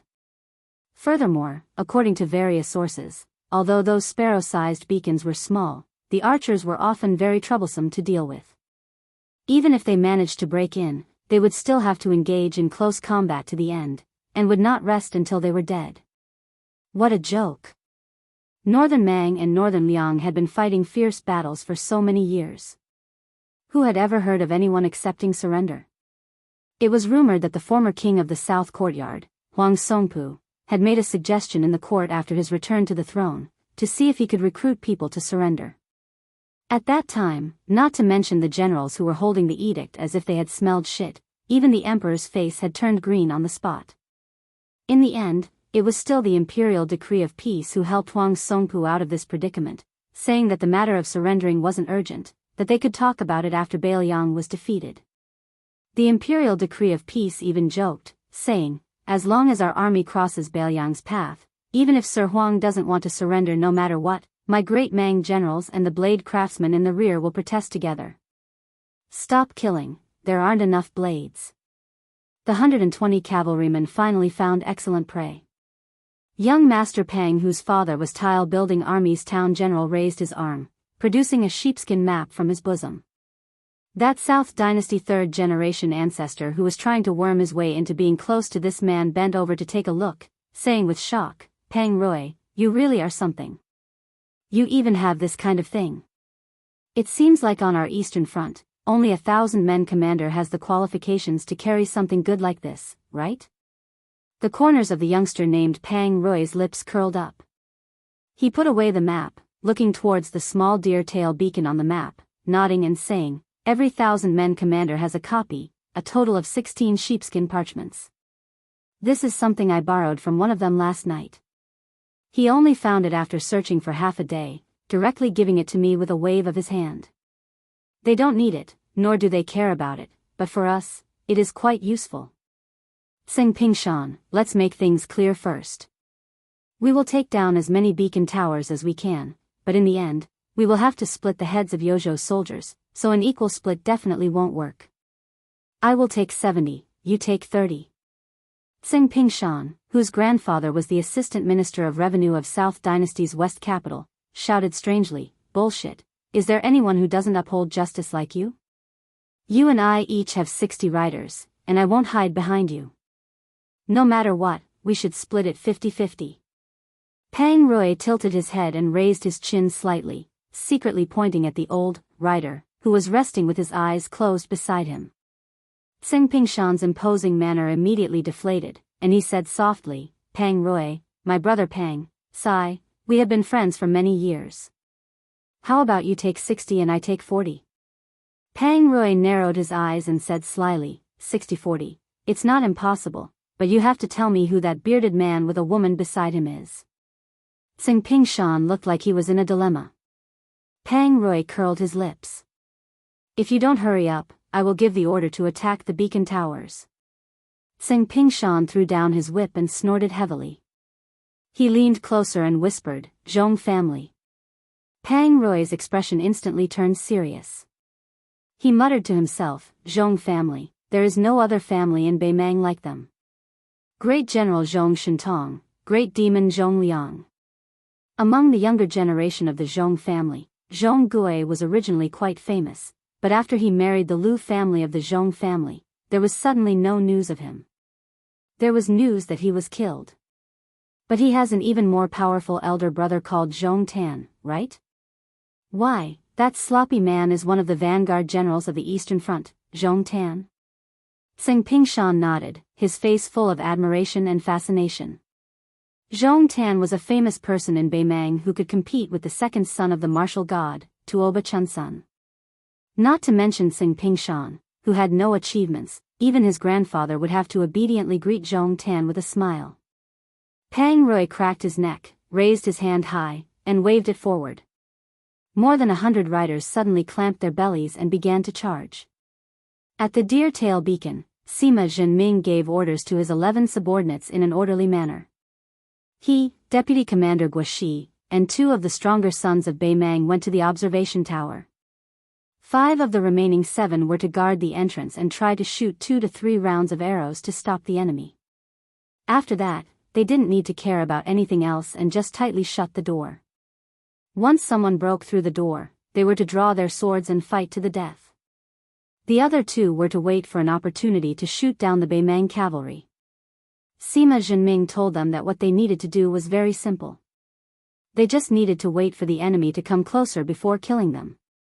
They only needed to kill them at close range and not from a long distance.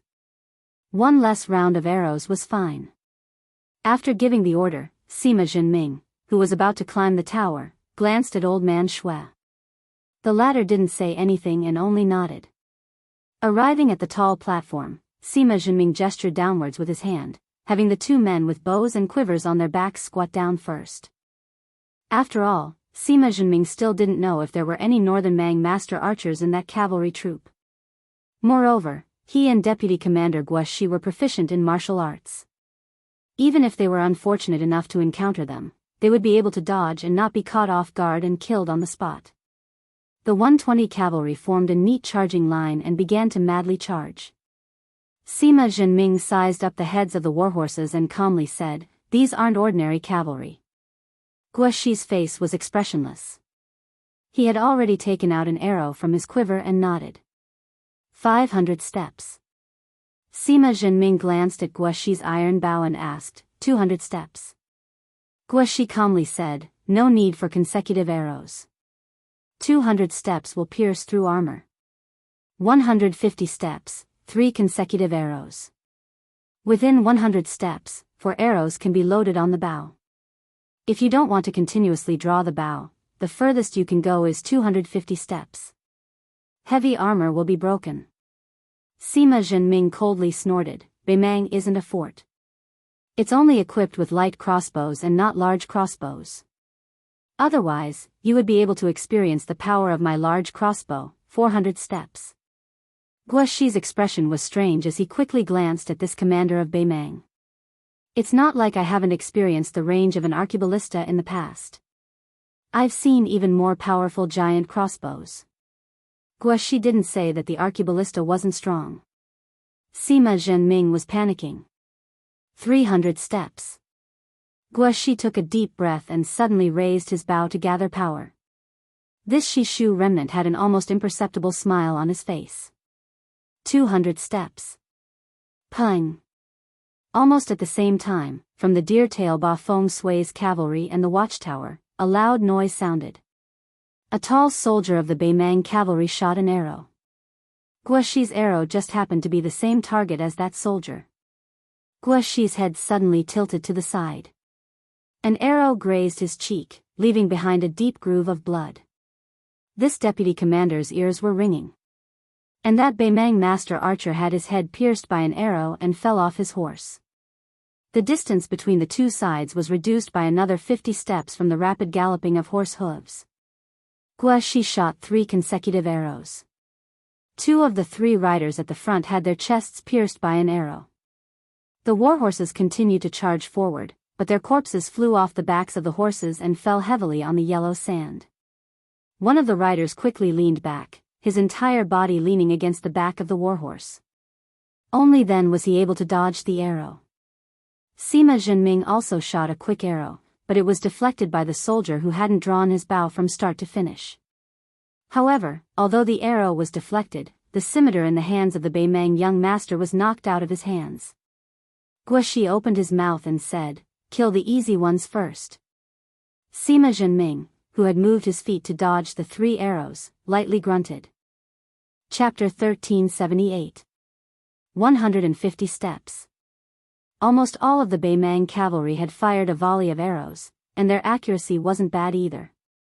Even though Sima Zhenming had changed his position, he still had to deflect several arrows. Apart from the arrow shot by that master archer, Guoxi didn't move at all. He used his bow to casually deflect the incoming arrows. Many of the arrows pierced into the orange cage behind Sima Zhenming, their tails trembling violently. There were even a few arrows that directly pierced through the cage with great momentum. After piercing through the cage, they continued to fly upwards. The two felt as if they were in a rain of arrows. 100 steps. Guoxi pulled out 4 arrows from his quiver. The 2 crouching bearers also suddenly stood up. After finding the crosshairs, they pulled back their bows even more. A muffled groan of pain came from below the beacons. Clearly, someone had been shot. Guoxi's contributions were still outstanding. His arrows pierced through the armor of 2 people and killed them. The other 2 were injured, but their combat strength was still great. However, this was enough to make them feel fear. On the watchtower, one of the bearers successfully shot a Beimang soldier in the neck. It was as if a flower of blood had bloomed. His face full of joy, he was just about to turn around and report the good news to his fellow soldiers when he was immediately dragged to the ground by the commander.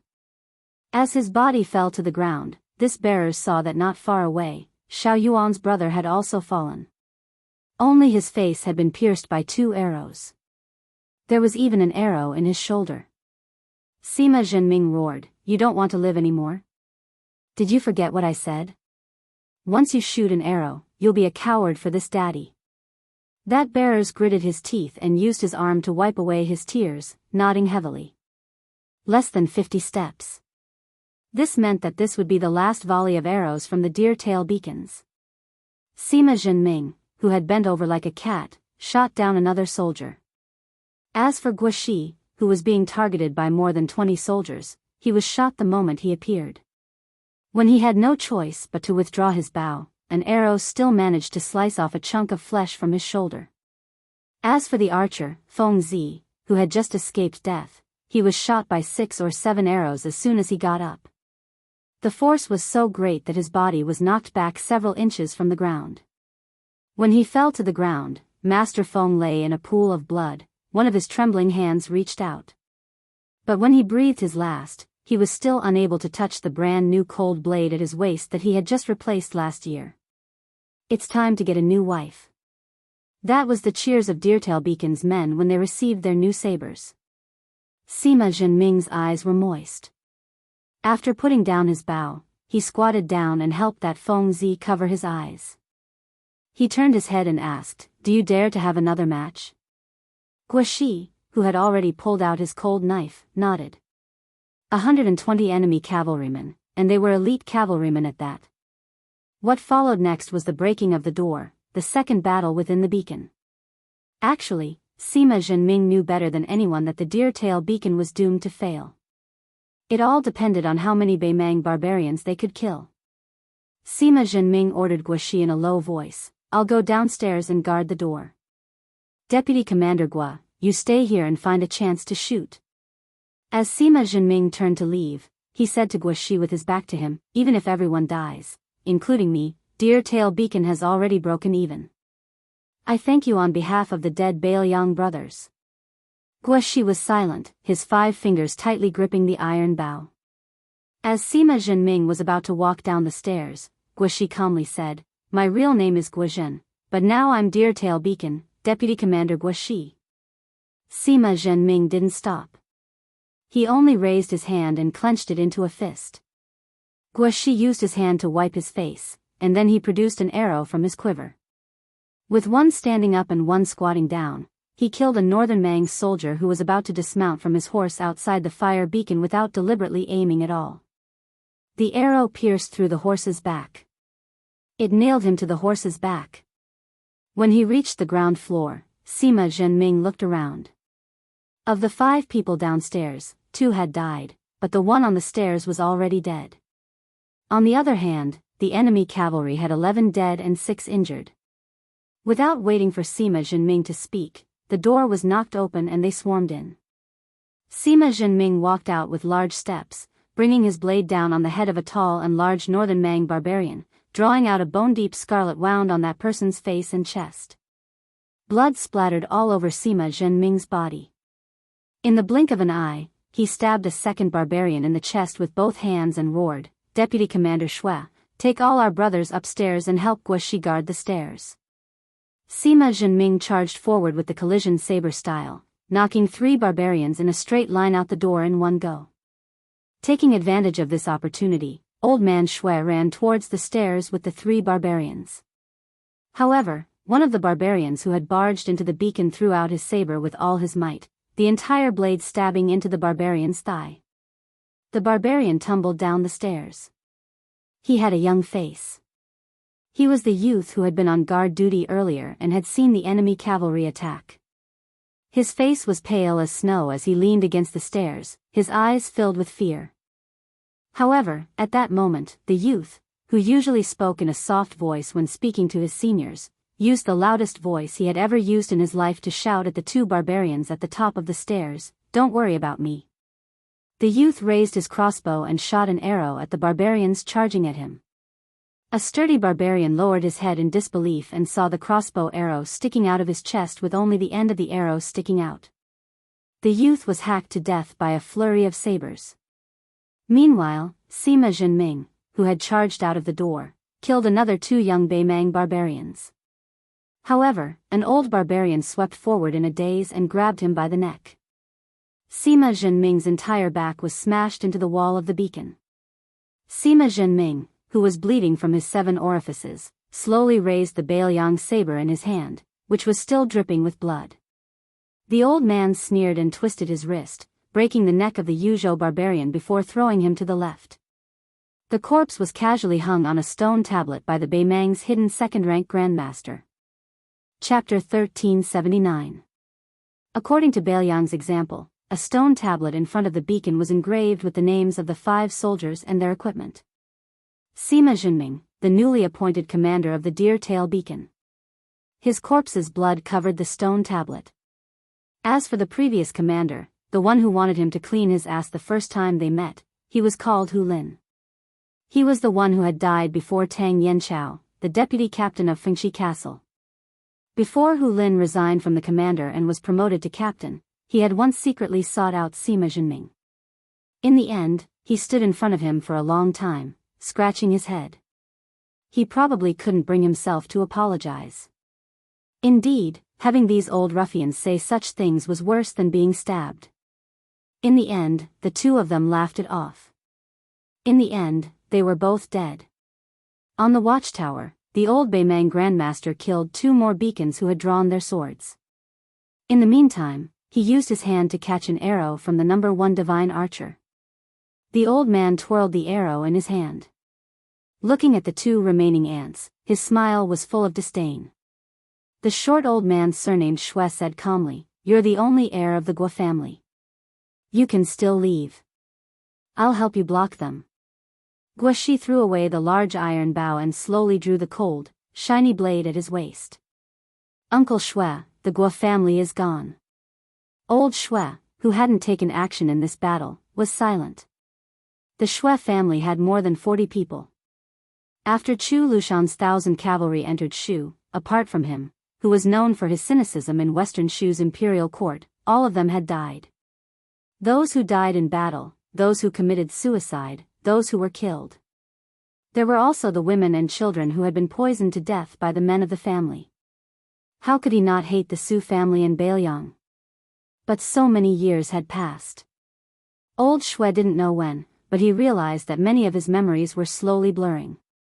There was Western Shu's path to heaven, a boundless sea of bamboo, and the world's number 1 famous mountain.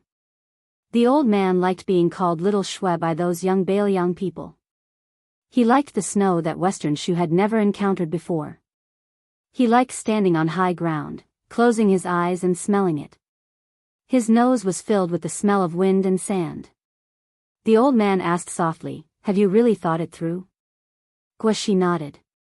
Suddenly, he grinned and said, "Uncle Xue, I didn't dare to tell you before, but this Bailiang knife is so damn handy." The old man glared at him and pretended to be angry as he scolded, "Stinky brat." 500 to 600 paces away from the bucktail horse feng shui, there was a sudden feeling that 2 riders were motionless. The bearded man squinted at the 2 figures fighting on the watchtower. "My intuition is accurate. Both sides would have experts. It was just that no one knew where they were hiding and when they would surface. In this kind of hunting game, it depends on who is the mouse, who is the cat, and who is the tiger." Zhong Tan's personal maid, Lu Daoxiang, was an expert from the Princess Tomb. She asked with a frown, "An expert from the tide listening pavilion on Mount Qingliang? But why would it appear in the little fire beacon?" Zhong Tan rubbed his chin. "Who knows?" Zhong Tan squeezed the horse's belly. "Let's go. Let's do a favor to those 2 young masters from the Yi family. They are probably half dead from anger this time. By the time we get there, the 2 Master Realm masters we met on the narrow path will have died together." When they got close to the bucktail horse feng shui, Zhong Tan and the girl jumped off the horse and landed on the watchtower. The situation was a little different from what Zhong Tan had expected, but it wasn't a big deal. That Biyao expert hiding in the fire beacon not only killed the Master Realm Retainer that the big young master's family worshipped like a bodhisattva, but he was also heavily injured. However, together with another relatively young fire beacon, they killed 20 Beimeng people.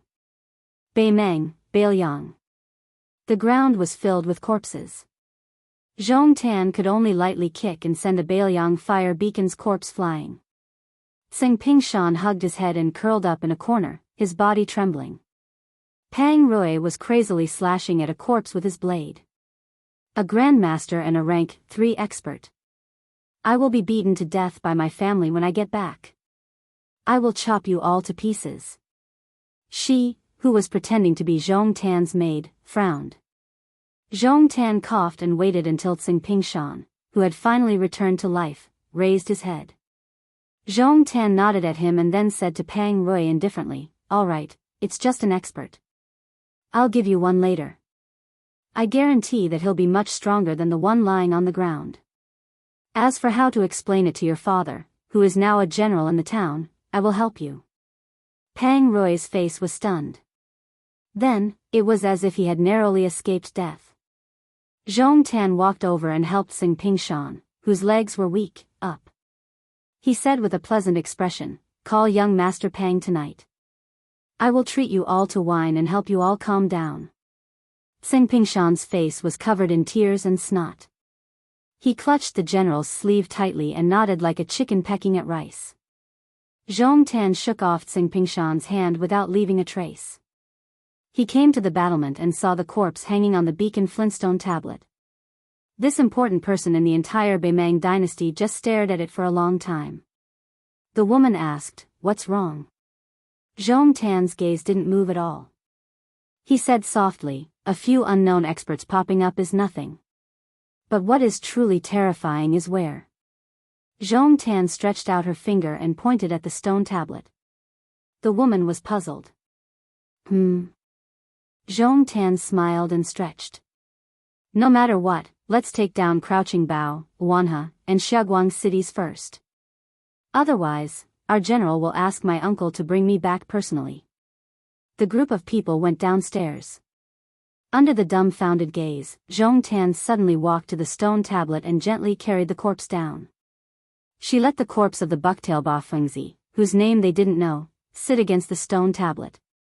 That Fengzi seemed to be looking towards the south. Zhong Tan left in large strides. After getting on the horse, he turned back and looked deeply towards the north. She said softly, "You won't die." Zhong Tan was expressionless. He muttered to himself, "But the 40,000 people at the gourd mouth of Yuzhou all know that they will die." What they were afraid of was if one day Yuzhou, Liangzhou, Liuzhou, Lingzhou. Everyone in Biyao would think so. Chapter 1380. Because it's almost 8,000 words, it's a bit late. There's still one more chapter before dawn. Outside of Crouching Bao City, there were no more peace fires lit. Beimeng's vanguard arrived at the city gates. Strong winds, yellow sand, and barren land blew the dry yellow sand into the air, hitting the flapping flags. Outside of the city, in front of Beimeng's formation, there were constantly elite cavalry passing down orders. On top of Crouching Bao City, large ballistae were ready to fire. All the generals on top of the city wall subconsciously tightened their grip on their blades. A loud and shrill horn suddenly sounded. If it was in the past when Beimeng attacked a city south of the river, they would usually order the civilians and surrendered soldiers to charge forward. Not only would they fill up the trenches, they would also use up a large amount of arrows from the defending side. At most, they would use the auxiliary troops to push the cart forward, and the cavalry would swarm out. Once they arrived at the city walls, they would fire tens of thousands of arrows at the same time. As long as the defending side's morale was shaken, the Beimeng soldiers would be able to crush them in one battle. However, today, when the army arrived at Crouching Bao City, under the command of Northern Meng's great commander Yang Yuanzhan, they displayed a completely different siege style compared to the past 200 years of northern barbarians invading and raiding. At the same time the two flanks of 3,000 cavalry began to charge forward, there was a type of military heavy weapon that rarely appeared in the northwestern border fortress that appeared on a large scale. Catapult carts. Yang Yuanzhan had set up no less than 600 catapults in one night. The largest catapults required 200 people with outstanding strength, and each rock weighed 100 pounds.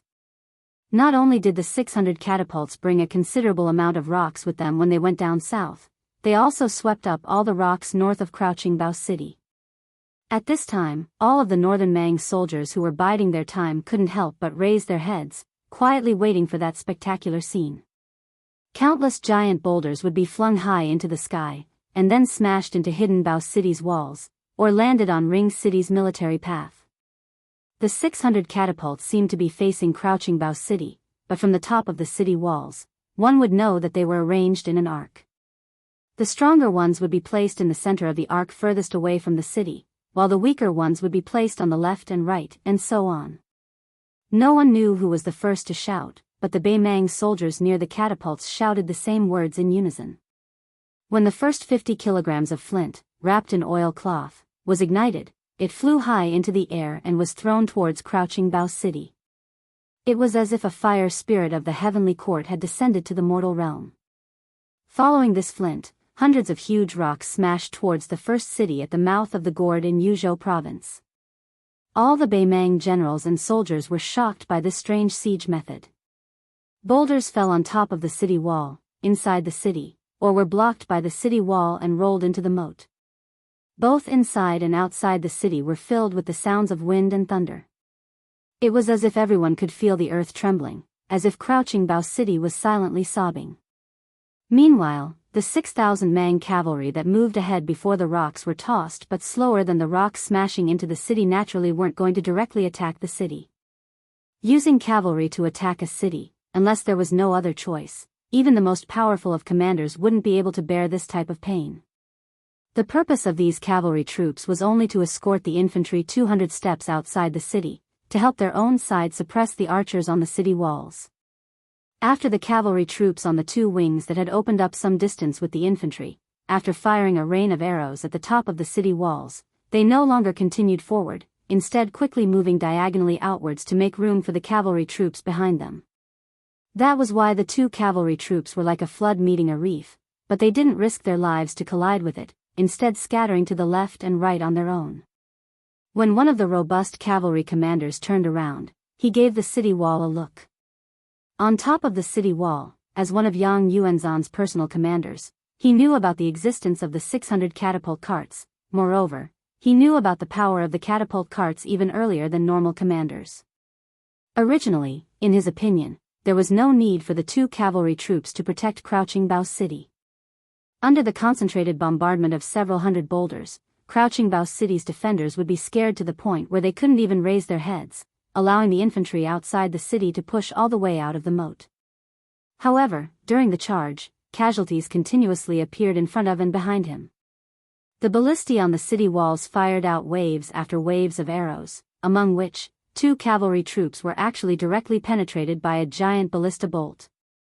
The two cavalry corpses were nailed to the ground just like that by the ballista bolts. If one were to say that Bailiang had long heard of the sharpness of the ballista bolts, then the fact that Crouching Bao City's arrows were still raining down in an orderly manner while the boulders were exploding made this commander feel very conflicted.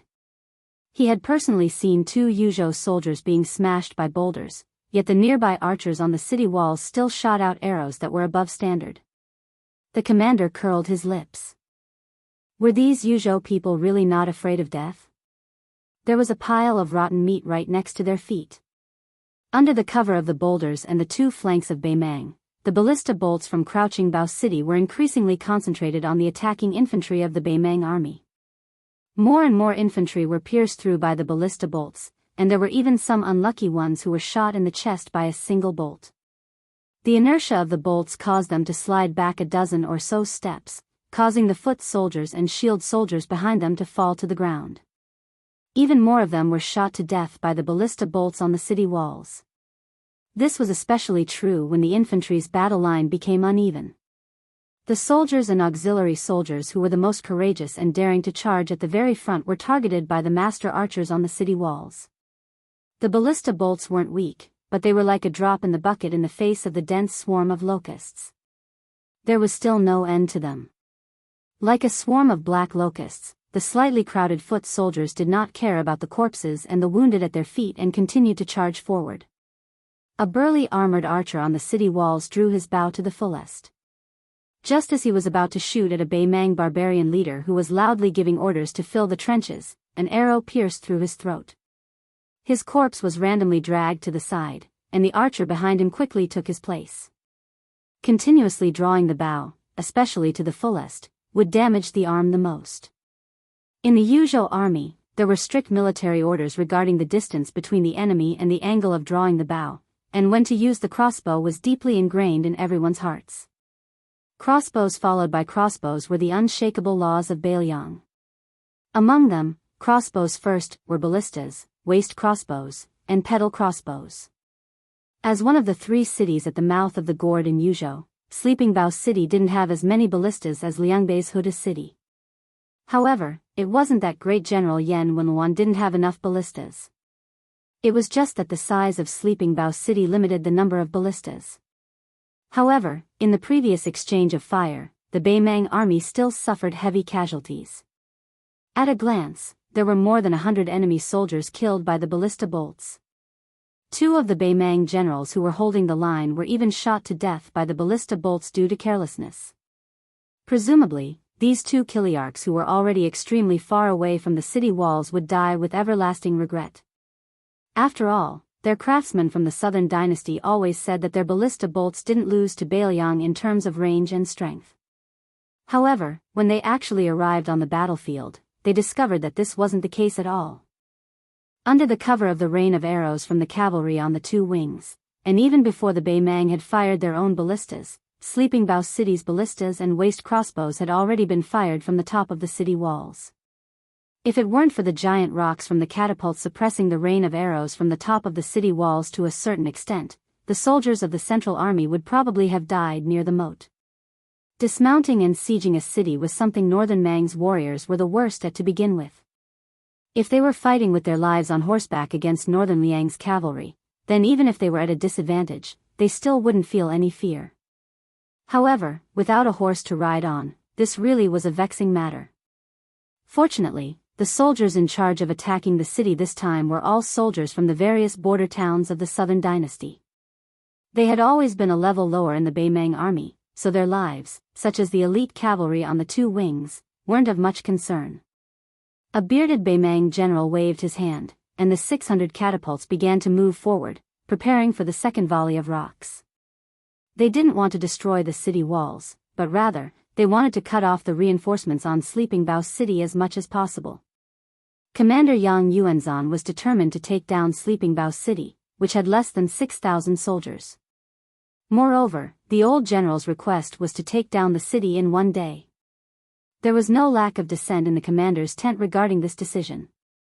Some said that the terrain outside Sleeping Bao City wasn't conducive to attacking the city. The infantry formation was too long and narrow, so it didn't make much of a difference whether they sent in 10,000 or 8,000. It was better to send them in batches and give Sleeping Bao City a constant pressure. Even if they couldn't take down the city in a day, they would be able to take it in 2 days at most, reducing the number of casualties. It was the son of the Zhong family, Zhong Tan, who was advancing with the catapults. In front of them were many self-made ballistas from the Southern Dynasty, as well as many scaling ladders and battering logs. There were also many siege towers that had yet to be manned by archers. Zhong Tan raised his hand to cover his forehead. Finally, Sleeping Bao City had no choice but to use light crossbows. Zhong Tan heard the constant stream of reports from the roaming cavalry. All he could hear was cold numbers, how many had died, and how many had been injured. In just an hour, more than 100 cavalry and more than 1,000 infantry had died, and this was before they had even scaled the city walls. They were all dead. All of them had died outside the moats. The furthest they had died was at the foot of Sleeping Bao City's walls. However, Zhong Tan, who could be considered one of the top sons of generals in Baimang, was surprised even by himself. He didn't feel too much emotion. Instead, he began to think of many interesting things, such as when he heard his father, great general Zhong Shentong, talk about the early spring and autumn war. During the chaotic war between the 9 kingdoms, it was said that Liang had mobilized 60,000 cavalry to attack a majestic city of Donghua to the south. After 3 days of fierce fighting, they returned without any success. Afterwards, the entire country of Donghua celebrated, worshipping the general who had defended the country with only 10,000 men as a god. The Donghua emperor even issued an imperial edict to bestow upon him the title of Grand Tutor. Many years later, the people of Donghua finally realized that the soul-stirring defeat and victory of 70,000 men had only lost less than 600 men after 3 days of fighting. Chapter 1381. Zhong Tan sighed softly and gazed at the Yuzhou city in the distance. It could be said that it was the old master of Crouching Bao City who had stripped off the clothes and faces of the 8 kingdoms of spring and autumn step by step. He had turned the warm and affectionate war into a bloody tragedy from beginning to end. The number of deaths in battle grew higher and higher. From thousands to tens of thousands, then tens of thousands, until the Battle of West Rampart where people died every day and soldiers poured in every day. If it was said that Su Shao had taught the 8 kingdoms of spring and autumn what cavalry warfare was, then could it be said that after Su Shao's death, he would teach Bei Meng what it meant to defend a city in the Central Plains? Zhong Tan narrowed his eyes. His infantry had finally begun to scale the city walls. The city walls of Crouching Bao City were like moths and ants. On top of the city walls, rolling stones, smashing logs, and scalding oil rained down. Ladders after ladders were toppled by long hooks. One by one, Bei Meng's soldiers who were scaling the city walls were shot down by a rain of arrows. After they fell, the unfortunate ones who hadn't died yet were trampled to death by the rest of the siege army. The Yuzhou archers and light crossbowmen who were blocking the Bei Meng soldiers from scaling the city walls were also shot down by the archers on the siege towers that were almost as tall as the city walls. They fell back one after another. In this kind of concentrated shooting, those who were skilled in martial arts and those who weren't were all going to die. The few master archers on top of the city walls who still had strength in their arms were targeted by the archers in the siege towers. They were all shot down like hedgehogs full of arrows. Bei Meng's siege methods were unscrupulous. When the battle was at a stalemate, they took advantage of every opening and aimed the ballistae at the empty spots on the city walls.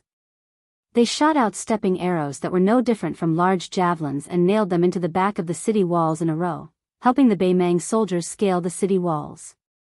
As for the Bei Meng soldiers who climbed up like agile monkeys, they were all brave soldiers that Zhong Tan had carefully selected. As Zhong Tan listened to the frontline military intelligence from the messenger cavalry, he unhurriedly passed down orders one after another to bring them back to the frontline. Although this was a deadly siege with a huge price to pay, the siege method wasn't rigid and inflexible. Just like when the defenders changed their guard, Zhong Tan would also order the Chili Arch who had lost soldiers to cross the line, to withdraw. As for the exact number of the line, in Zhong Tan's mind, he temporarily set it at 100 casualties at the beginning of the siege. Once the 20 Kiliarchs and their 20,000 soldiers had experienced the first wave of siege, the second wave would increase the number to 150. If they didn't cross the line, even if they were surnamed Yelu or Murong, they would still have to brace themselves and continue. If they crossed the line, no matter how much they wanted to fight to the death, they would have to obediently withdraw. Zhong Tan didn't care how those Kiliarchs and centurions didn't understand. In fact, he didn't need them to understand at all. After all, he had already asked the commander-in-chief Yang Yuanzhan for the right to execute the generals in the front line. Whoever didn't agree with him could use their heads to disobey the military order. Zhong Tan subconsciously reached out his hand to stroke the soft mane on the back of his warhorse. This kind of command method of haggling over every detail as one's own arm was taught to the world by that white-robed general. However, most of the generals who imitated him only scratched the surface but not the essence. Firstly, they couldn't be as familiar with the fighting strength and tenacity of each commandant of the famous academies as that white-robed general. Secondly, the battlefield was constantly changing. If they deliberately pursued perfection in details, it was easy to pick up sesame seeds and throw away watermelons. What's more, the commander-in-chief would be as tired as a dog before the victory was decided. Not to mention the commander-in-chief himself, even the bannermen and messengers would have broken their arms and legs. Zhong Tan believed that he had learned more than scratched the surface, but he hadn't grasped the essence. However, Zhong Tan wasn't in a hurry. He still had to fight Wanhe and Xiaoguang City at the mouth of Yuzhou province. Furthermore, these two cities were bigger and had more guards. Zhong Tan's sitting posture was as steady as a rock. Occasionally, he would ask his maidservant Lu Daoxiang for a jug of water to moisten his throat. Otherwise, his throat would have long been smoking. The 20 kiliarchs of the Middle Corps had all seen the scenery of the city wall at close range. Among them, 2 of them had almost succeeded in standing on the city wall. One of them was stabbed by 7 or 8 iron spears and smashed into a pile of corpses. After getting up, he saw 7 or 8 arrows inserted into the corpses not far from his feet. If he were to smash into these corpses, even if he didn't get pierced through, he definitely wouldn't be able to attack Wanhe City. Another one had just stood on the city wall and had even used his saber to chop off several spearheads. Just as he was about to step in, he was shot in the ribs by a stray arrow at a tricky angle. As he staggered and fell, he was viciously hooked by a flying hook called an iron hook. When the soldiers of Yuzhou province pulled him up, the chiliarch whose back had hit the city wall hurriedly raised his arm and chopped randomly. Only then did he manage to chop off the iron chain. After landing on the ground in a sorry state, he took advantage of the momentum and rolled. 5 or 6 arrows whizzed down from his back. Obviously, his dazzling armor had provoked the public's anger. This caused him to feel some lingering fear when he led his troops back to the rear. He had almost become the first Yuzhou chiliarch to die in battle. No wonder those irksome strategists before the battle had reminded them that they could wear layers of heavy armor, but under no circumstances should they wear anything too flashy and eye-catching. Those winch mounts on Crouching Bao City had mostly been destroyed, and those powerful wolf-tooth bats had been completely destroyed. The Beimang soldiers who had died to these bats were the most miserable of all. There wasn't a single piece of unscathed flesh on their bodies. They looked like pork that had been carefully shaved by a plane. Their corpses were too horrible to look at. Around noon, an especially majestic bugle horn resounded across the battlefield. The onslaught on the battlefield, which had never stopped, immediately surged. Commander Yang Yuanzhan rode his horse to Zhong Tan's side, accompanied by a group of cavalry officers and 5 or 6 strategists dressed in embroidered robes. They found that Zhong Tan was surrounded by many young civil officials sitting in front of several tables. Their brushes flew like they were flying, constantly recording the details of the battle. Yang Yuanzhan didn't greet Zhong Tan politely. Instead, he walked to the side of a young official who had been named Fast Scribe by the order of peace. He bent down and picked up a piece of paper whose ink hadn't dried yet. His handwriting was a bit messy. After Crouching Bao City's wooden bats, there are several types of clay and brick bats. Their power is slightly weaker. They destroyed 3 of our army's battering rams with a hardwood iron head. They are more than a chi long and shaped like wolf teeth. They are hidden behind the high walls of the city gates and fall down like thunder. According to reports, the age of the arrows used by Crouching Bao City varies. They have been forged for 7 or 8 years and were made in the 14th year of Yonghui. Yang Yuanzhan sneered, "What a good arrow that has been sharp for a long time. If this general has the chance, I will personally pass on these words to those Shijing officials in the Ministry of War. Let them open their eyes wide and take a good look." The fast scribe who had been implicated hurriedly stopped what he was doing. His face was full of fear and trepidation. He was afraid that one of the 13 great generals of Beimang would vent his anger on him, a small fry who hadn't even reached the official rank yet. The general gently put the paper back and smiled, "It's not your fault. You all did well. After we take down Crouching Bao City, I will personally record this merit for you." Even a great general who was ranked among the top 40 in Beimang had dismounted from his horse. Zhong Tan didn't have the thick skin to continue sitting on the horse's back. Although Yang Yuanzhan wasn't as highly regarded by the empress as Lu Gui, they were both generals of the Southern Dynasty. Compared to Zhong Tan's father, Zhong Shentong, Yang Yuanzhan was much more trustworthy than Zhong Shentong, not to mention his ability to mobilize troops. Furthermore, Zhong Tan was making a living under the old man's nose. Yang Yuanzhan and Zhong Tan walked side by side to the general's side. Zhong Tan said softly, "Previously in the Shijing imperial court, I heard a certain preceptor say something. At that time, my blood was boiling. Now that I think about it, I'm not so sure anymore." Yang Yuanzhan, who had just rushed over from the wounded camp, was a little unhappy. He frowned and asked, "What was it?" Zhong Tan smiled. "Beiliang is known to have the most guts in Liang. Let's break their guts and break their guts." Yang Yuanzhan asked, "What's wrong?" Chapter 1382. Zhong Tan pointed at Crouching Bao City with his horsewhip. Of course, this city can't become Xiangfan City, which sat on the fishing platform of the Central Plains for more than a decade. But even if Luanhe and Sheguang can't become Xiangfan City, what about Yuzhou? Is our Beimang really not going to accept a single soldier? Even if Xiangfan City doesn't appear in Yuzhou, what about Liangzhou, which has the most stable defensive line? Are we really going to wipe out Beiliang's 2 million households before we stop? Yang Yuanzhan laughed coldly. Haven't you noticed what kind of people are in charge of the stronghold to the north of Crouching Bao City? How old are the commanders and deputies of Crouching Bao City? After pondering for a bit, Zhong Tan was somewhat enlightened. He said with a smile, "They are all old soldiers who went to northern Mang's Heshi province in their early years. Crouching Bao City's Zhu Mu and Gao Shiqing are even almost 60 years old." From this, it seems that from the mouth of the Calabash to Crouching Bao City, although the number of soldiers is small, the troops stationed here are all people who truly dare to die. It's no wonder that Crouching Bao City's 1,000-odd valiant refugees from Liuzhou were all brought back to the south of Luanhe City. Yang Yuanzhan sighed emotionally. Yan Winluan's move is to retreat in order to advance. Those refugees from Liuzhou all held a skeptical and wait-and-see attitude at the start. Once they're the first to die at the Calabash defensive line in Yuzhou, we won't even need Beimang to summon them to surrender.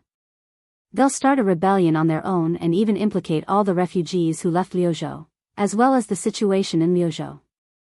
However, they'll first die at Crouching Bao City and Luanhe City, and when the time comes, they'll retreat again and again until they reach Xiaguang City. Put yourself in their shoes. What would you think if you were a refugee? Would you dare to fight? The answer is obvious. So many Yuzhou soldiers have died before it's their turn to walk onto the battlefield. Since they've come all the way to Yuzhou, why should they fear death? Zhong Tan, this is precisely where Yan Wenluan uses her troops. Zhong Tan grunted in acknowledgement. Zhong Tan suddenly laughed and said, "The Chang and Rong tribes were especially valiant in their attacks on the city." It was unexpected. Yang Yuanzhan said calmly, "The order of peace announced that after Beiliang is pacified, the people of Beimang, who were originally divided into 4 classes, will have a 5th class, Liangren. Then, the Chang tribes, who are currently at the bottom of the hierarchy, will finally be 1 class higher." Although Zhong Tan knew about this, he still had a look of disbelief on his face. He asked, "Is this really possible? Is this enough to make people face death with equanimity?" Yang Yuanzhan said in a soft voice, "The Central Plains has many outstanding strategists. They don't fight against the strategists whom they assist wholeheartedly, so they have a graceful bearing that we can't imagine.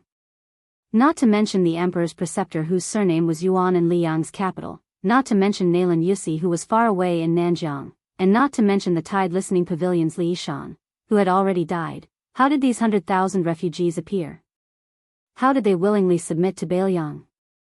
How did the Wu Castle of the Gourd Mouth come to be? How did they fight to the death against our army? How did Beiliang's pastures, rations, and soldiers move around to help Beiliang fight one country on one land?" Zhong Tan nodded. "Fortunately, we also have the order of peace." Yang Yuanzhan suddenly lowered his voice and said, "When you feel that we can break into the city, bring the elites and personally enter the city." Zhong Tan, who had never thought about this, was just about to refuse when Yang Yuanzhan said in a tone that brooked no refusal, "Beimang needs heroes." Ever since that loud horn sounded at noon, the walls of Crouching Bao City had become the gates of hell. People were dying at every moment, and the rate at which they were dying was increasing. The Beimang besiegers, who had already been replenished to 20,000 men, were switching out 1,000 men at a faster and faster rate. Even though Zhong Tan had already raised the limit to 200 men, he still couldn't slow down this astonishing rate. The only good news was that after these siege soldiers experienced the first two or even the third siege, they became more and more clear on how to avoid the mud bricks, more and more aware of how to be a bit more vigilant, pay attention to the arrows that shot out from the corner towers. Many northern Mang soldiers who couldn't help but feel their legs go weak during their first siege, now completely forgot themselves as they carried their shields and rushed forward. They could already completely ignore the corpses below the city walls, ignore the howls and groans of those who were about to die. Most importantly, they could clearly feel the decline of the city's offensive under their own continuous assault. There was a constant stream of soldiers rushing to the front lines of crouching Bao City. At the very beginning, there were only 500 soldiers, but now, there were only 300 who were still in good condition. Then, there were less than 100 who were injured, and finally, there were 34 soldiers who had to run up the stairs at the sound of a single command.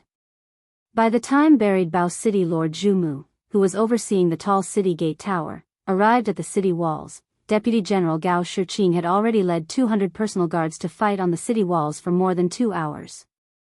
If it wasn't for the iron spear of this white-haired yet vigorous old general being incomparably powerful, if it wasn't for the fact that there were many outstanding experts among this deputy general's personal guards, the city walls should be filled with northern Mang barbarians right now.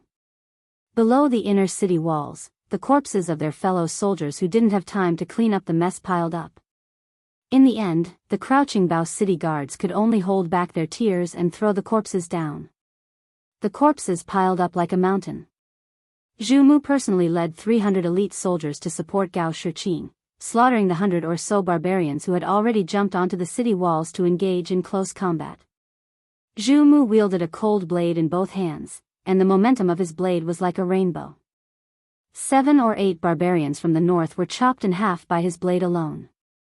However, even if his soldiers managed to push back the ladders that had more than a dozen enemy soldiers to the ground, they still couldn't stop the bloodthirsty Beimang barbarians from climbing up the city walls one after another.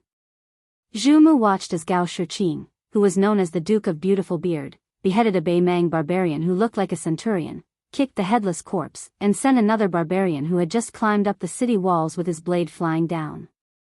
Zhu Mu sneered loudly, "Old man Gao, why are you so useless?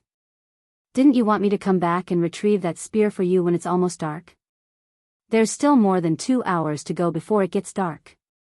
Covered in blood, Gao Shiqing didn't make a sound. He stabbed a barbarian to death with his spear, then swept his spear across and swept away another barbarian who had jumped down from the top of the city walls. Half an hour later, the only cavalry in the city was the first-class cavalry of Yuzhou province, which consisted of 2 riders per person. These 400 barbarians who didn't have a chance to charge out of the city also began to climb the city walls. Before they climbed the city walls, their warhorses, which had been dependent on them for many years, were all killed by them. They didn't want to kill their own mounts with their own hands, so they could only switch horses and silently draw their blades and spears. In the dusk, the setting sun was as red as blood. The main general, Zhu Mu, and the deputy general, Gao Shiqing, stood back to back. Zhu Mu, whose armor was in tatters, gasped for breath. His chest had been heavily injured by a blade, and his vision blurred. He shook his head fiercely and asked with difficulty, "Old man Gao, I, Zhu Mu, am only willing to die in crouching Bao City because of the group of disappointing wastrels in my family. They all fled Yuzhou and went to Jiangnan. These past few months, I've been looked down upon by a bunch of old fellows. They almost look at me like I'm a Beimang barbarian. That's why I'm willing to die in crouching Bao City. So what are you after? Didn't you scold me back then? Why did you take the initiative to switch places with Li Qianfu's nephew? Are you tired of living?" Gao Shiqing reached out and pulled out an arrow from his waist. It had broken through his armor but didn't penetrate his bones. He spat out a mouthful of blood. "My entire family stayed in Yuzhou. I'm not as greedy as your son and grandson. I live with a clear conscience. Even if I die in the future, I die with a clear conscience. Gao Shiqing doesn't owe anyone anything in this life. In the second year of Yonghui, you saved my life in Beimang's Tangerine province. This time, I'm here to accompany you. Let's call it even. When we're underground, don't call me brother. I, Gao Shiqing, can't afford to lose face when I see the great general. The top of Crouching Bao City's walls were filled with shouts of, "Kill all the Biyao bastards." When a group of soldiers far more valiant than the Beimang soldiers who had attacked the city climbed up the walls, Zhu Mu's hands were first chopped off, then his head. Gao Shiqing's back was against the city wall. 5 or 6 iron spears pierced through his body. The old general died while holding a spear. In the night, one of the vanguard general's personal guards stood on top of the city wall and blew the last horn on the battlefield. Regardless of whether it was friend or foe, the nearly 20,000 dead people inside and outside Crouching Bao City were destined not to hear this sound.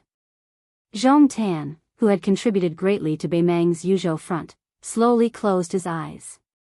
He seemed to hear it. The wind blew through Crouching Bao City.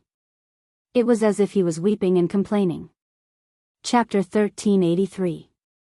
If it were not for the severely worded urgent letter from the Biyao Protectorate, the commander of the Biyao infantry, Yan Wenluan, would not be standing on the walls of Shiguang City right now, but on the walls of Luanha City. Thus, when the news of the Beimang vanguard breaking through Crouching Bao City in a single day spread back, the Yuzhou military and political bigwigs all felt a lingering fear.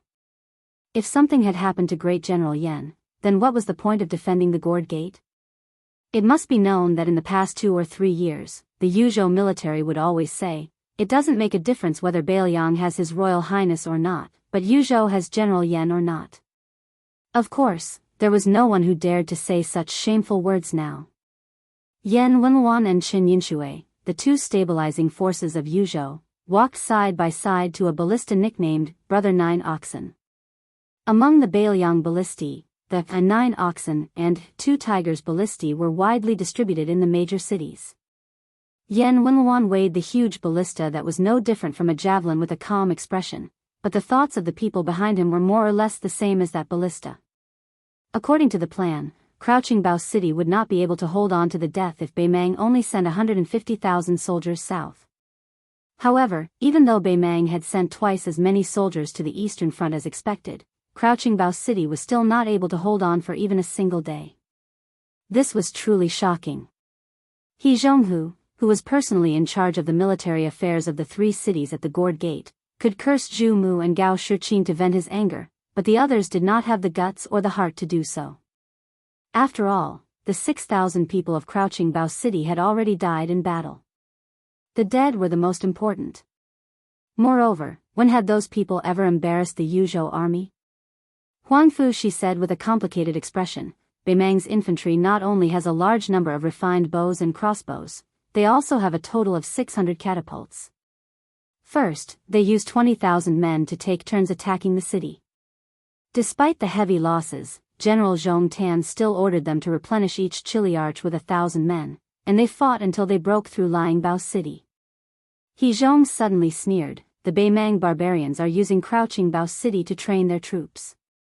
Even an idiot would know that once these bastards break through Crouching Bao City, they'll definitely tear down half the city. When the time comes to attack Luanha, the catapults won't just fire 2 rounds." Yan Wenluan asked calmly, "Have the 800 cavalry in Luanha City been recalled?" Huang Fuji nodded and said, "He's already on his way back to Shiguang City." No one had expected the Beimang barbarians to attack the city with such ferocity. They didn't even give the Crouching Bao City's cavalry a chance to harass them. If that Zhong Tan wasn't so stubborn, the Beimang infantry would have lost at least 2,000 to 3,000 men. He Zhong slammed his fist on the city wall and said with great heartache, "They're all good men of our Yuzhou." Yan Wenluan gently put down the arrow. The Shiguang City Lord, Xie Qingshu, secretly swallowed his saliva and mustered up his courage to say, "Great General, because we moved the Liuzhou soldiers out of Crouching Bao City and Luanha City, a commotion has occurred in Luanha City." The moment this sensitive topic was brought up, everyone, including He Zhong and Huang Fushi, looked at Yan Wenluan cautiously. Yan Wenluan's expression remained the same. She said indifferently, a commotion? Aren't you making it sound too easy? What? You, Xie Qingshu, are related to Wuhan city's Yang Tua by marriage, so you're helping him play dumb? If I remember correctly, the Hupong camp of Wuhan city that threatened the great general with a mutiny is one of the few old battalions in Yuzhou. Their two captains were the trusted subordinates of Zhong Hongwu and Lu Yuanji. When Zhong Hongwu lost his position, that captain of ours removed his armor and resigned to show his loyalty. That's fine, since most of the soldiers under Zhong Hongwu's command are like that. However, Sun Shu, who was once old Lu's personal guard, shouldn't be so daring. Tell me, everyone present, how many of you are dissatisfied with me retreating the Liuzhou soldiers from the front lines? No one on the city wall dared to breathe too loudly, especially Xiaoguang City's great general Xie Qingshu and his two deputies. They had already dropped to their knees, not daring to utter a single word of apology. He Zhong hurriedly tried to smooth things over, saying helplessly, "Look at what you're saying. You're already putting on such a pretentious front. Who would dare to speak the truth to you?" Yan Wenluan didn't say anything. He Zhong sighed and smiled at the three generals of Xiaoguang City. He said amiably, "All of you, rise." How many times has the great general said that a man's knees are not for kneeling to others? Two of you have been to Mount Qingliang and met the great general before. When have you not been told to just cup your fists and salute? Yan Wenluan suddenly said, "Hupong camp, remove its name." With these words, even He Zhong's expression changed, to say nothing of the kneeling Xie Qingshu and the other two. If the Beiliang old battalion lost a battle, or even won a battle but lost to the other old battalions, it would be as uncomfortable as being stabbed. As for removing its name, that would be even more uncomfortable than being killed. In Beiliang, even if all of the old battalions died in battle, they could still retain their name. In fact, all of the old battalions loved to compete with each other. Over the years, they would first compete to see who had killed the most enemies and whose battle prowess was superior. In the end, they would even compare the number of times their battalion had been wiped out. Moreover, the one who won in the last round would be very convincing. For example, the Xiandang camp, which was one of the oldest battalions along with the Lotus Seed camp, the Partridge camp, and the Horse camp, relied on this to win first place. For many years, they had called themselves the First Old Battalion. Even if they were a small soldier, they would always be arrogant when they saw the commandants or captains of other battalions on the road. As a result, there was a strange phenomenon in the Beiliang frontier army that outsiders could not understand. There was often a saying, "A captain in this life, a general in the next life." This meant that the leaders of the old battalions would rather be captains for their entire lives than be generals with a higher rank. If they wanted to be generals, they would rather be generals in their next lives. Removing the name of Hupong camp meant that there would be no more Hupong camp in the world. It meant that all of the efforts of the seniors who had died in battle and who had retired due to injuries would be wasted. In particular, the martyrs of the old battalions who had died in battle in other places would become lonely ghosts who would never be able to rest in peace in the eyes of the Beiliang frontier army. Yan Wenluan tilted his head and lightly spat on the ground. He still spoke in a lukewarm tone. "What kind of bullshit is this? Compared to those old battalions in Liang province, they're 10 streets behind." The old general left Xiaoguang City just like that. Huang Fushi's expression was strange, but he could not leave Xiaoguang City for the time being. He could only silently send off this infantry commander to the outskirts of the city before rushing back to the city walls. Sure enough, no one had left. They did not move at all. Xie Qingshu and the other two were still kneeling with their heads lowered. He Zhonghui, who had always been good-natured and easy to talk to, suddenly had a frighteningly gloomy expression on his face. Lu Zhonghui, the deputy general of Xiaoguang City, as well as the commander of another old battalion, this middle-aged general with more scars than his son, was actually sobbing like an aggrieved child. Lu Zhonghui's cavalry blocking camp was precisely the old battalions that Yan Wenluan had single-handedly created. Back then, the roads in western Shu were rugged, making it unsuitable for the Su family's cavalry to gallop through.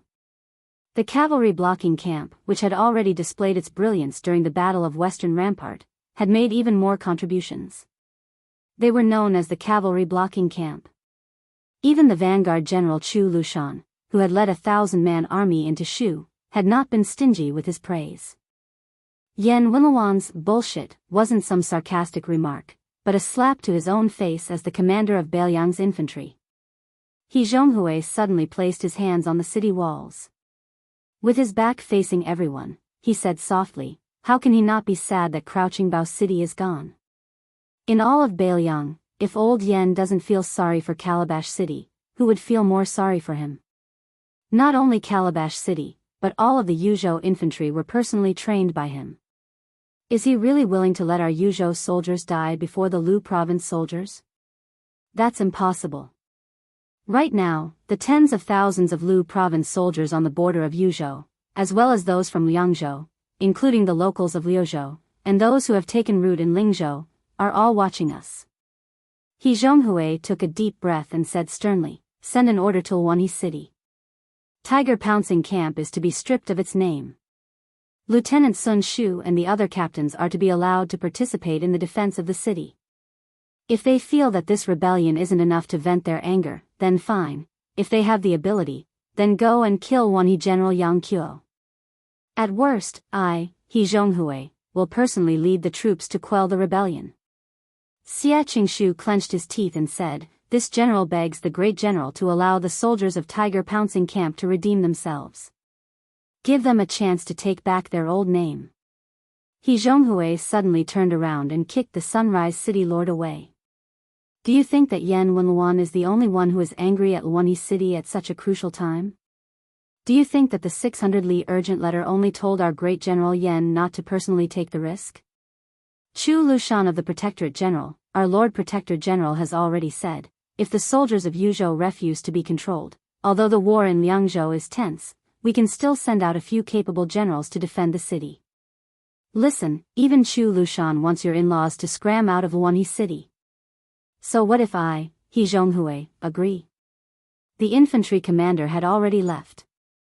Although Deputy Commander He Zhonghui didn't immediately leave Sunrise City, he was so angry that his face was ashen. He quickly walked down the city walls. Huang Fushi, who was following behind He Zhonghui, asked, "Will it be too much?" He Zhonghui waved his hand and said heavily, "Our Yuzhou army isn't that delicate." Huang Fushi continued to ask, "Then what about the 200 or so ordinary soldiers who followed Tiger Pouncing Camp and wanted to leave the city? What about them?" He Zhonghui coldly said, "What's there to ask? Of course they will be dealt with according to military law. Immediately executed." Huang Fushi looked at his back and continued to ask, "General He, I'm asking about their family members in Yuzhou. What about them?" He Zhonghui suddenly paused. There was a long silence. Chapter 1384. Huang Fushi said softly, 200 or so people, this general will consider all of them to have died in battle. If Mount Qingliang and the Protectorate ask about it in the future, I will take responsibility." He Zhong suddenly turned around. "Huang Fushi, what are you planning?" Huang Fushi smiled but did not say anything. He Zhong suddenly narrowed his eyes and said slowly, "Huang Fushi, to be honest, I really don't like you as a Yuzhou general. Even if you did me a favor this time, I still hate you. I've seen too many smart people like you." Huang Fushi smiled calmly. "If I were really smart, shouldn't I just do things and not say anything?" He Zhong suddenly smiled and turned to leave. He sighed softly. If the great general was still alive, even if he didn't come to Xiaoguang City, he would have made an appearance at the Protectorate and not be like this. Let alone people, we can't even see the shadow of our king of Beiliang. Huang Fushi wanted to say something but hesitated. In the end, he did not say anything. Half a day later, in Luanhe City, on a drill ground, the doors were tightly shut. All that was left was a battalion of uniformed soldiers. 2,726 people. They had all arrived. The old barracks attached the most importance to the old rules. Often, the number of people they had at the time of the establishment was the number of people they would have in the future. Apart from a few old barracks that had too few people at the time of their establishment, the vast majority of the old barracks had the same number of people. In the Beiliang army, apart from the great general Su Zhao's Su banner, there was only one other type of army that could raise a banner other than the Su banner. Back then, the Beiliang Protector General Chen Zhibao could not raise the Chen banner. The current cavalry commander Yuan Zhuozong could not raise the Yuan banner either. However, the Lotus Seed camp could, the Horse camp could, the Partridge camp could, and even the old barracks that had the 2 Tiger Pounce banners flapping in the wind this morning could. However, from now on, they would be the same as the ordinary border army of Beiliang. They could not. The Deputy General of Xiaoguang City and the Lieutenant of the Cavalry Blocking Camp, Lu Zhonghue Shu, personally brought a military order and a message to Luanhe City and the Tiger Pounce camp. As a Deputy General, he brought the military order to Luanhe City's Master General Yang Tuo. The military order was to remove the name of Hupong Battalion. He then arrived at the Hupong camp as a lieutenant of the blocking cavalry camp. He did not enter the camp.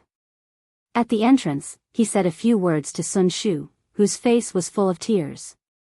First, I ask your entire camp to die in battle. When you see the seniors below, you can go kneel. On the martial arts field. Sun Shu stood at the front with an expressionless face. Beside her were 23 senior captains and 47 deputy captains of the old Tiger Pounce battalion. Many of them even raised their arms to cover their faces. Sun Shu said solemnly, "It is I, Sun Shu, who have let you all down. I have let down all the seniors who died in the Tiger Pouncing camp." Sun Shu pounded her chest with her fist. "I don't understand General Yan's military orders. I don't understand the first one, and I'm not convinced by the second one. I can't accept it from the bottom of my heart." Sun Shu rubbed her face and smiled bitterly. "But it's useless to be unconvinced. Could it be that our Tiger Pouncing camp is really going to mutiny and rebel in Phoenix Crane City like Great General he said?" Sun Shu looked at those faces and said in a low voice, "I don't care if you have such thoughts or not, but if anyone dares to do so, I'll be the first to chop them to death. If you do, come out and fight me one-on-one. Become a lieutenant first." Sun Shu suddenly laughed. "You brats, I can knock down an entire group of you with one hand." In the crowd, someone suddenly shouted, "Lieutenant, if I kill a few more Beimang barbarians tomorrow, can General Yan return the title of Tiger Pouncing Camp to us?" Sun Shu did not lie to these brothers and shook her head. Sun Shu suddenly shouted outside the martial arts field, "Yang Tuo, take your men and scram. I'm an old soldier of Yozhou's Tiger Pouncing camp, not a rebel. Tomorrow, if my brothers and I don't kill as many as 7,000 of you, I, Sun Shu, will be your junior. I'll be reincarnated as your son." Hearing the torrential curses from the martial arts field, Luanhe City's Master General Yang Tuo rubbed his ears and smiled bitterly at the 2 deputies beside him. "Don't worry. Let's go." However, before he left, Yang Piao shouted back, "Sun, remember this. If you don't kill as many as we do in the next few days, remember to be Yang Tuo's obedient son." Motherf ****, the sound of swords being unsheathed could be heard from the martial arts field. Yang Tuo hurriedly left with his men. At this moment, Hong Jingyan's Ruran cavalry was the same as before. They were about to arrive outside Yuzhou City, but they were destined not to participate in the siege. Of course, this meant that Luanhe City, which was better equipped than Crouching Bao City, was about to welcome a battle to the death. Beimang had a total of 500,000 soldiers. In the commander's tent, a fat man was walking around the Beiliang sand table again and again. No one knew what this king of the south courtyard was muttering to himself. Fatty Dong walked to the sand table near the western region and stopped for a moment. He then circled to Jizhou and stopped again. When he saw the area between Beiliang and western Shu, he also stopped for a moment. Finally, he walked to the center of the table and placed his hands on the table. He said softly, "Once Crouching Bao City was conquered, the entire Central Plains must be cursing Beiliang for being a pile of shit and the Su family's iron cavalry for bragging." Dong Zhuo habitually tapped his teeth. "I know you're definitely not hiding in Mount Qingliang. You have 3 choices. You can break through the western region of Lu province and deal with those monks on Mount Lantua in the western region. Or you can go to the border of western Shu and make a face-to-face deal with Qin Jibao and cut off some meat for Biyao. Or you can go to the horizontal water Silver Harrier in Jizhou and help Yuzhou clean up the mess the new lord of Liang gave you. The fat man lowered his voice and muttered to himself. I don't care if you go to western Shu. If you go to Jizhou, those 20,000 low-level cavalry who didn't get any benefits because of Wei Jingtang will definitely not be enough. If you go to the western region, then it'll be a real headache. Do you think I can arrange for a governor or a general to personally lead an army of tens of thousands to wait for you there? Even if I'm willing, others won't be. Dong Zhuo began circling the table again. Why don't you throw a copper coin and guess if there's any words? That won't do. You can't play around with national affairs. That's right. Dong Zhuo, you're the king of the southern courtyard today. You have to be careful when you do things. Yes. That's reasonable. Huh. Why are you guys still standing there like idiots? Hurry up and give me a copper coin. When Huda City, the largest town in the northwest of Liang dynasty, was being bombarded by more than 1,000 catapults, the Biyao Protectorate, which was not far from Huda City, was still operating quickly and orderly. The Protector General even had the leisure time to sit in front of a sand table that included the terrain of Yu River and Ji provinces, taking the time to pay attention to the battle that was about to unfold in Wanha City. The Yuzhou army didn't care much about the movement in Wanha City, treating it as a local general acting on impulse, but those who had the qualifications to stand in the main hall of the Protectorate knew that Protector General Chu wanted to kill. If not for the words of Su Weisheng, who had yet to leave this place, Chu Lushan really wouldn't have cared about whether or not Yan Wenluan would be humiliated. He would have already sent people to Wanha City to take over the border. For this reason, the deputy commander of the infantry, great ancestor Gu, had already argued with Chu Lushan. Many other great generals, including Zhou Kong, had been forced to act as mediators. Chu Lushan stood in front of the sand table, his hands clasped together as he lightly patted the back of his hands. This wasn't just a matter of military talent. The position one stood in would also affect the way a general on the battlefield thought. General talent and commander talent only differed by a single word. They seemed to be very close, but in reality, they were as far apart as the clouds and mud. Su Weisheng sat on a chair, a thick blanket covering his knees. Yuan Zuozong was present, as was Qi Danghua. Chapter 1385. Interesting. Even though they had different surnames, they were still one family. Su Weisheng gazed at the sand table and said softly, judging from the losses we suffered at Hidden Bao City, even if Yang Yuanzhan's method is very Central Plains, he'll still be able to take down 150,000 or even more Beimang with only 40,000 men. After all, this battle will only get more and more difficult. However, the top generals on both sides are well aware that Xiaoguang City will be a turning point. After taking down Sunglo, once Yozhou's gates are wide open, Northern Mang will have even more tactical options. Whether it's a cavalry battle, a foot battle, besieging a stronghold to strike back at reinforcements, specifically targeting Yozhou's limited cavalry, or even directly abandoning Yozhou's cities and focusing on supporting their central line main army. Qi Danghua said softly, if only Beimang had taken the bait from the start and attacked Liuzhou with all their strength. Their supply lines would have been filled with holes. Su Weisheng shook his head. If they really wanted to attack Liuzhou, it wouldn't be a matter of supply lines anymore. Dong Zhuo and that peace magistrate have the ability to turn their supply lines into bait and lure us in. Yuan Zuozong nodded. With 1 million troops pressing down on the border, it can be said that half of Beimang's southern court is cutting off meat for the sake of smooth supply lines. In truth, it's not just the southern court that's bleeding heavily, mobilizing no less than 1 million cows and sheep. Orange and West prefectures have also been mobilized. Following Northern Court King Tuoba Bodhisattva's resolution, he's starting to lead his troops down Liuzhou.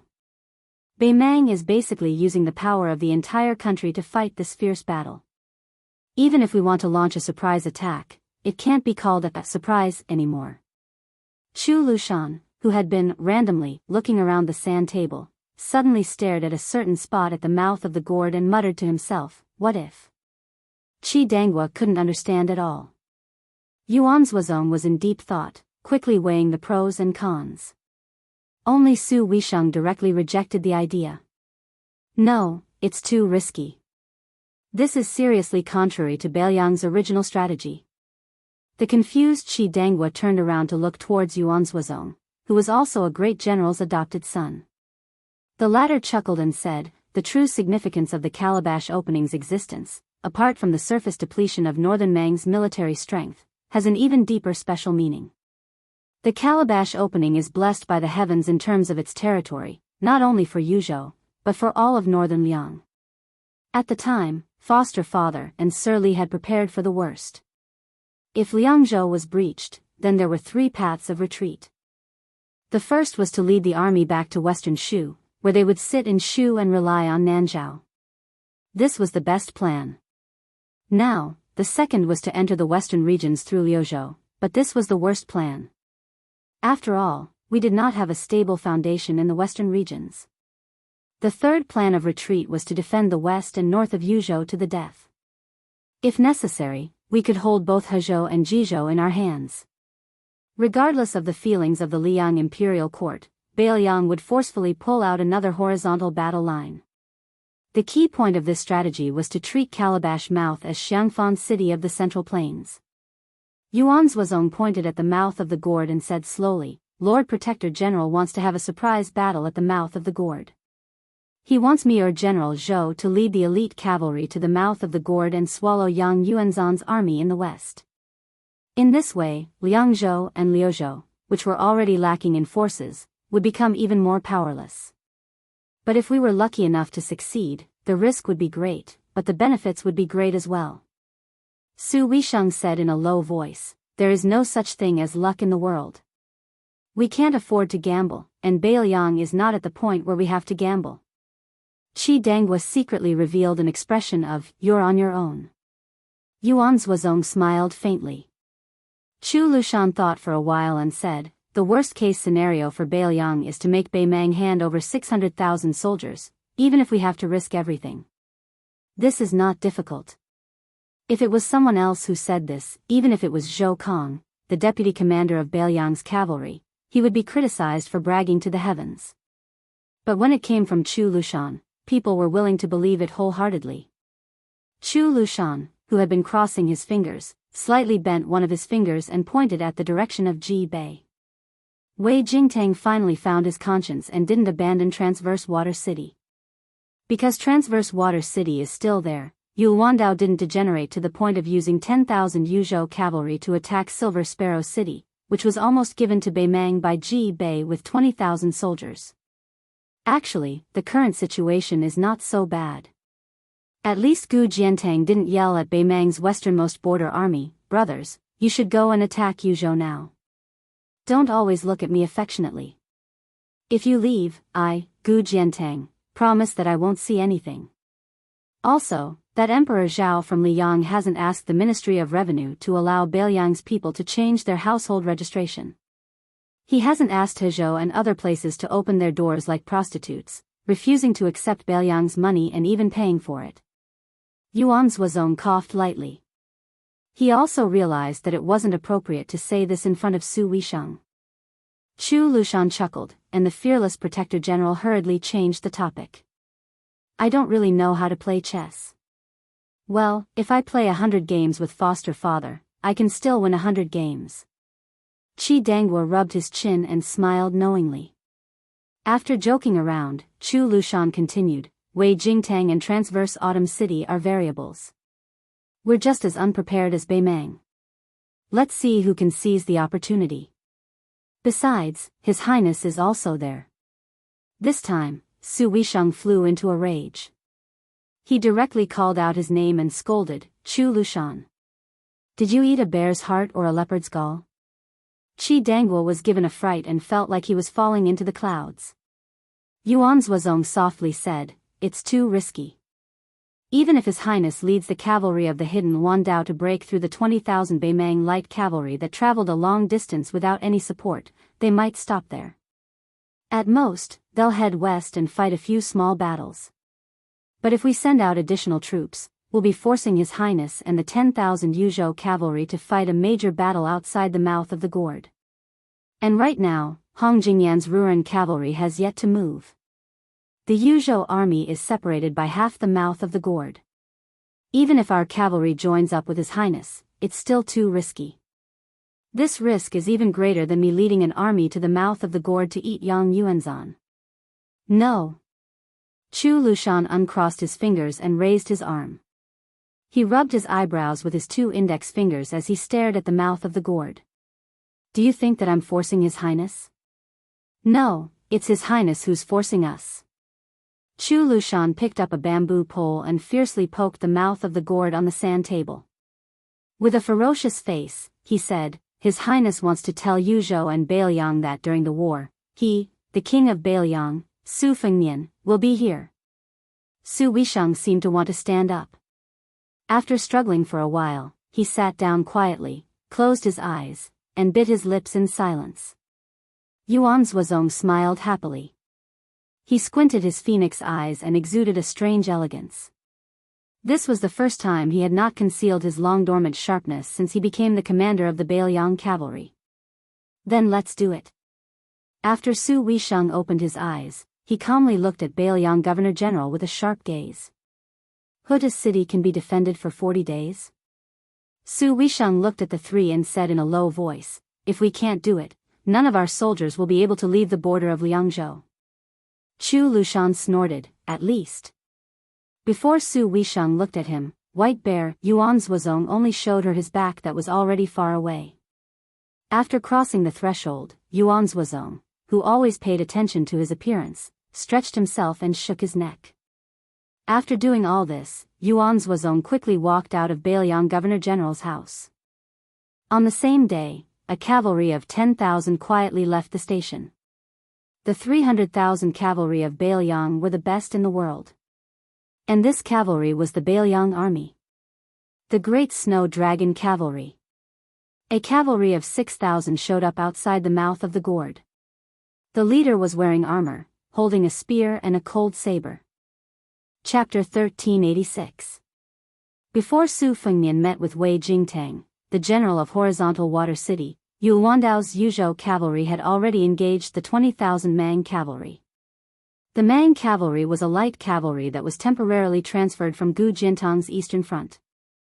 Their original intention was to launch a swift assault and to devour both Horizontal Water City and Gu Jintang's Silver Harrier cities, which were isolated outside the Great Wall. With that, they would be able to squeeze the 10,000 Yuzhou cavalry into Ji Bei. At that time, the Yuzhou cavalry would run out of food and fodder, and the left wing of Bei Mang would naturally return empty-handed.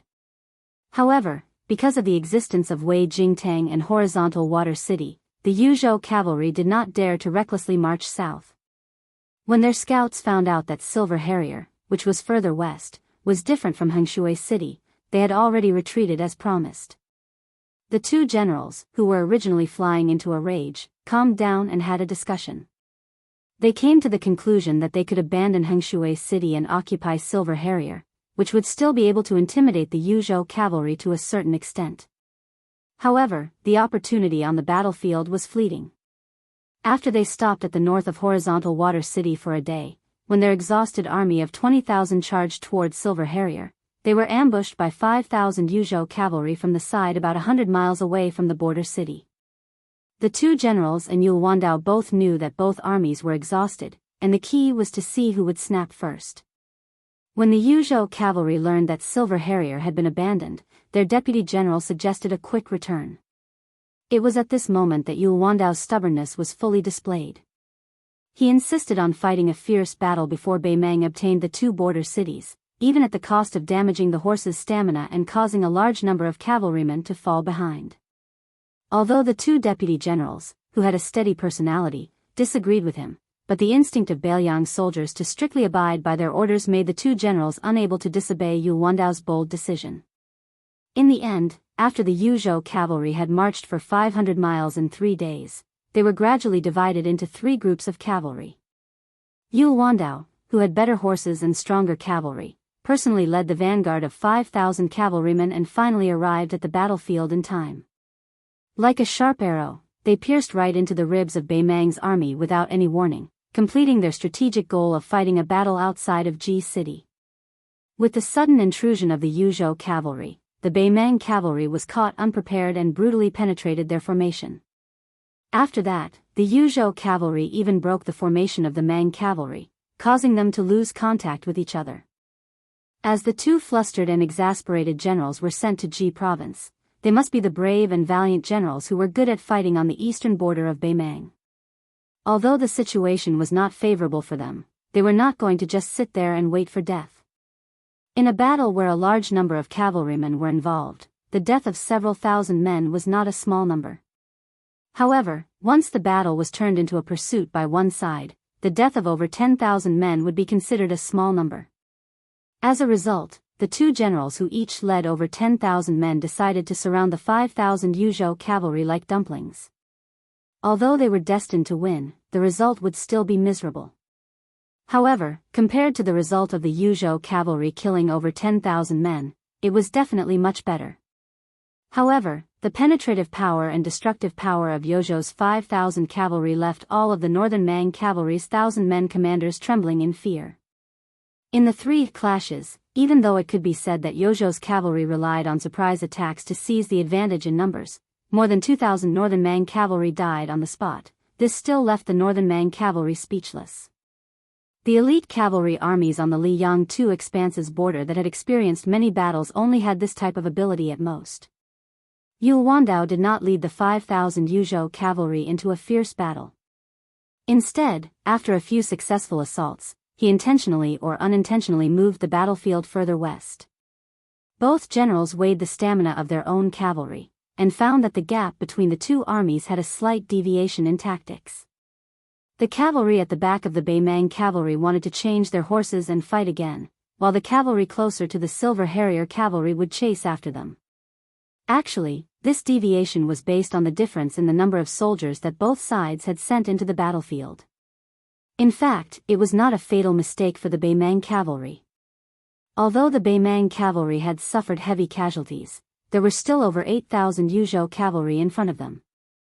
With their decisive pursuit, not only could they catch up with the Yuzhou cavalry, they could also join forces with the cavalry at the back and fill up the gap, forming an absolute advantage in terms of numbers. However, when the second cavalry of over 3,000 Yuzhou cavalry arrived on the battlefield, it had messed up the Mang cavalry's plan.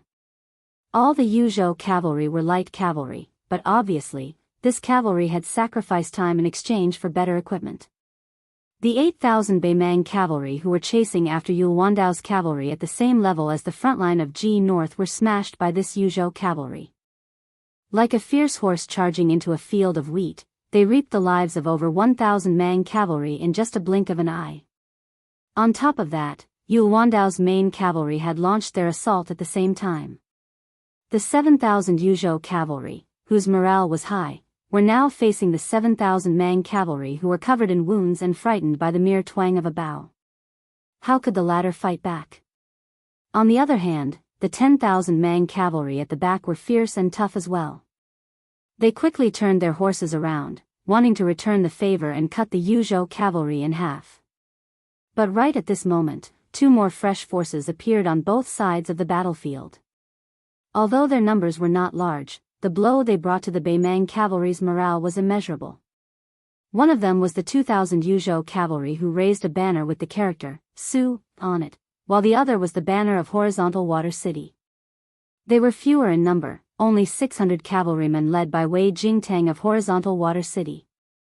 However, that northern Mang great commander at the back of the battlefield was already terrified to the extreme, naturally feeling the urge to retreat.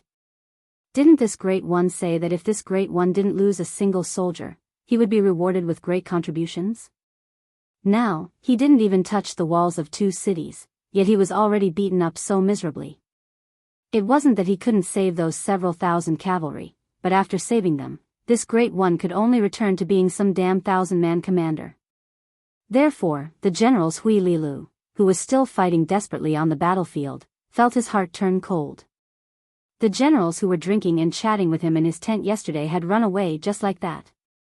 Fortunately, Hui Lilu and his 600 personal cavalry charged north and tore open a hole. Afterwards, the Mang cavalry continued to flee north.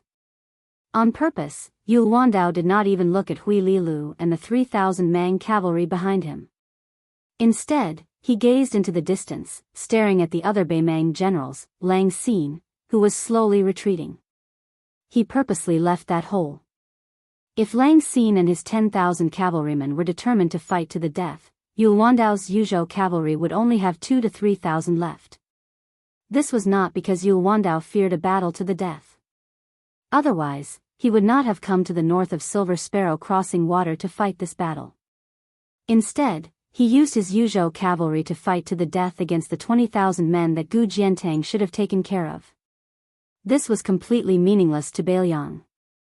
However, while it was meaningless to exchange one life for 2 or 3 lives, it did not mean that it was meaningless to exchange one life for 10 lives. That was why Yu Wandao purposely had Hui Lilu bring his 3,000 crippled cavalry that were in complete disarray to bring disaster to Lang Xin's 10,000 cavalrymen.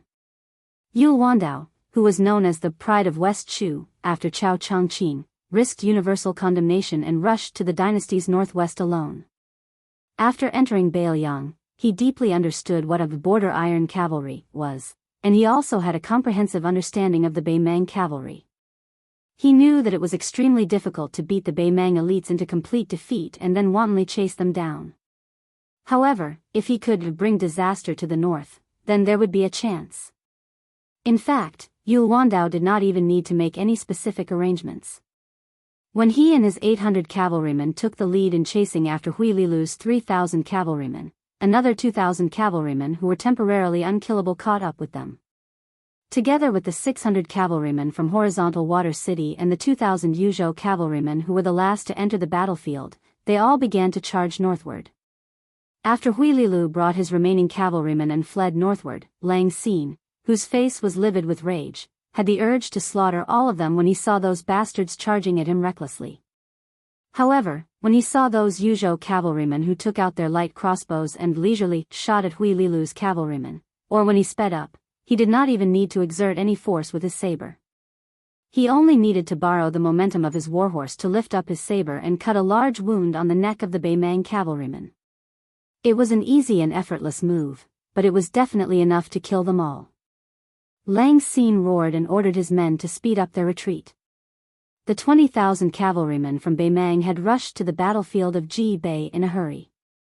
Although they were also riding 2 horses each like the Yuzhou cavalrymen, even though Lang Xin knew the consequences of being hunted down by an army of cavalrymen, he could only wish that his warhorse had 8 legs right now. When Hui Lilu and his personal cavalrymen caught up with the rear of Lang Xin's army, more than 2,000 of the remaining 3,000 cavalrymen who were lucky to break through the encirclement had been killed silently. In the 6 hours of long pursuit and escape, more than 2,000 of Lang Xin's cavalrymen were killed by the tireless Yuzhou cavalrymen. Like a cat catching a mouse, men from Beimang cavalrymen were dying all the time, and small groups of cavalrymen were breaking away from the main army and fleeing in all directions. Finally, before night fell, the chief general of Yuzhou cavalrymen who had a handsome face finally stopped his pursuit after personally killing Hui Lilu. Chapter 1387. The 600 cavalrymen from Transverse Water City followed the Yuzhou cavalrymen and collected military merits. Their main task at the border of Liyang was to defend the city. Although they had never participated in a war like today, where both sides had more than 30,000 cavalrymen, they had never stopped engaging in small-scale skirmishes. It happened every now and then. The Transverse Water City cavalrymen, who were known as the elite of Ji province, did not fall into a disadvantage. But who would have thought that killing Beimang barbarians was as easy as harvesting wheat in June and July? As the veteran soldiers of Ji province, which was also an important border area like Biyao, the soldiers of Ji province had their own pride honed from years of fighting on the battlefield. Therefore, when they heard that Kai Nan, a general under Gu Jiantang's direct command, appeared at the border of Biyao with 60,000 cavalrymen and encountered Old Liang who only brought 10,000 cavalrymen to the south, none of them dared to challenge him. It was said that Kai Nan was the first to kneel down, as if his knees were weak. It was as if he brought 60,000 cavalrymen to be inspected by Su Shao. This farce was widely spread in Ji province and the capital. But what the outsiders could not understand was that Kai Nan, who was given the title of General Kneeling with 60,000, was not reprimanded by the Ministry of War. Even Gu Jiantang, who was in charge of the military affairs of Northern Region, did not seem to be dissatisfied. Kai Nan's official hat was still on his head. After this battle, Transverse Water City of Ji Province finally understood that the 300,000 cavalrymen of Su family were collectively called the 300,000 cavalrymen of Su family. The real cavalry was about 120,000 cavalrymen, and the main force was in the north of Liangzhou. Among them, Yuzhou, who was mainly infantry, had less than 20,000 cavalrymen. Then, Su family casually let an unknown newcomer of Beiliang, Yu Wandao, lead 10,000 cavalrymen and killed 12,000 Beimang cavalrymen with less than 3,000 casualties. On the way back, the general of the 600 cavalrymen of Transverse Water City could not hold back his curiosity. He ran to the young General Yu, who was covered in blood, and carefully asked if the cavalrymen of Beiliang were all as sharp as his Yuzhou cavalrymen. Yu Wandao shook his head. That Transverse Water City cavalry leader felt relieved. Then, Yu Wandao smiled and said that the Liang Province cavalry was much stronger than the Serene Province cavalry.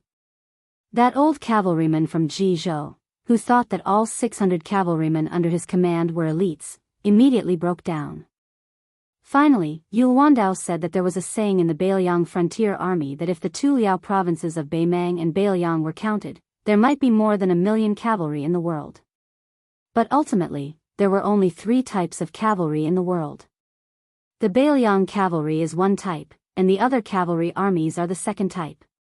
The leader of the traversing water cavalry was completely puzzled. There's another type? Yu Wandao smiled and said, it's the cavalry that scared Kai Nan's 60,000 troops into kneeling down. There aren't many of them, only 10,000.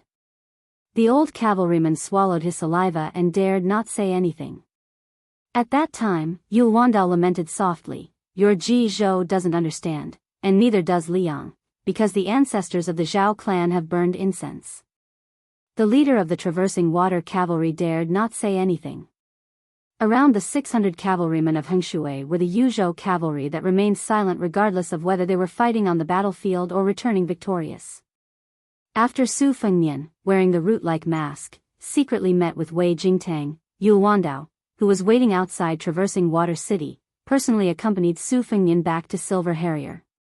At this time, the Yuzhou cavalry had openly entered the city and taken over all military affairs.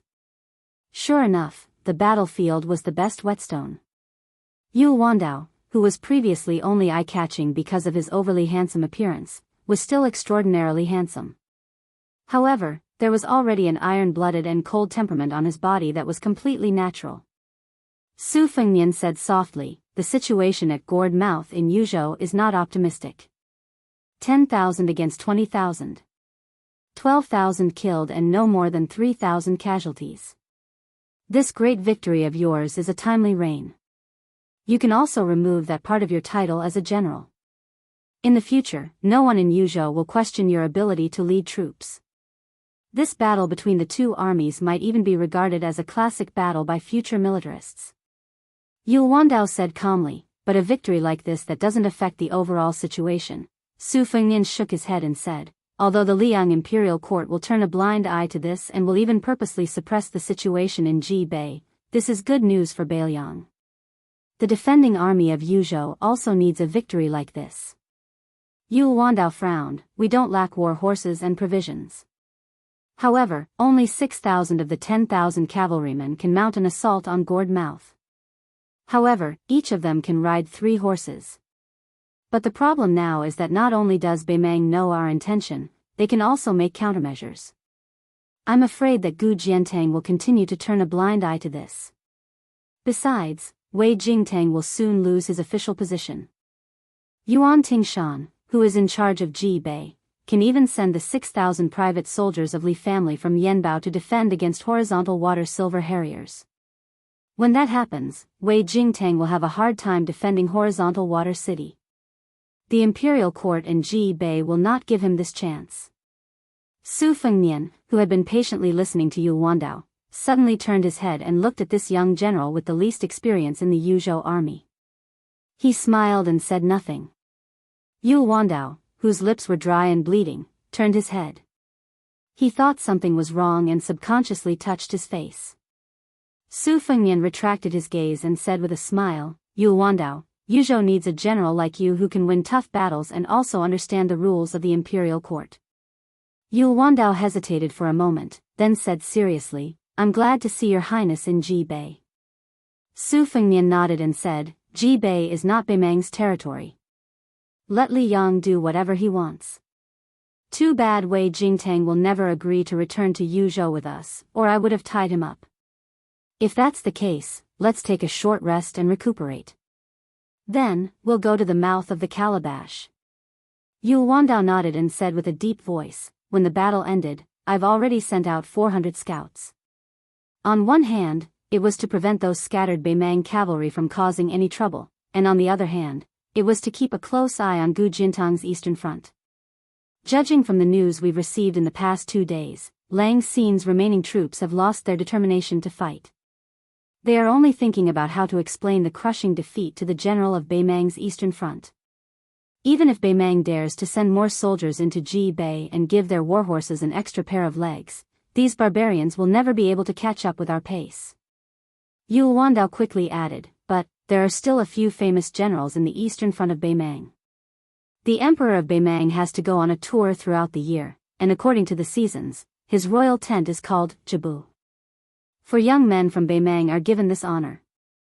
Tuoba Bodhisattva's eldest son is Chun Jibu, who has just become the leader of the Southern Dynasty's strategist.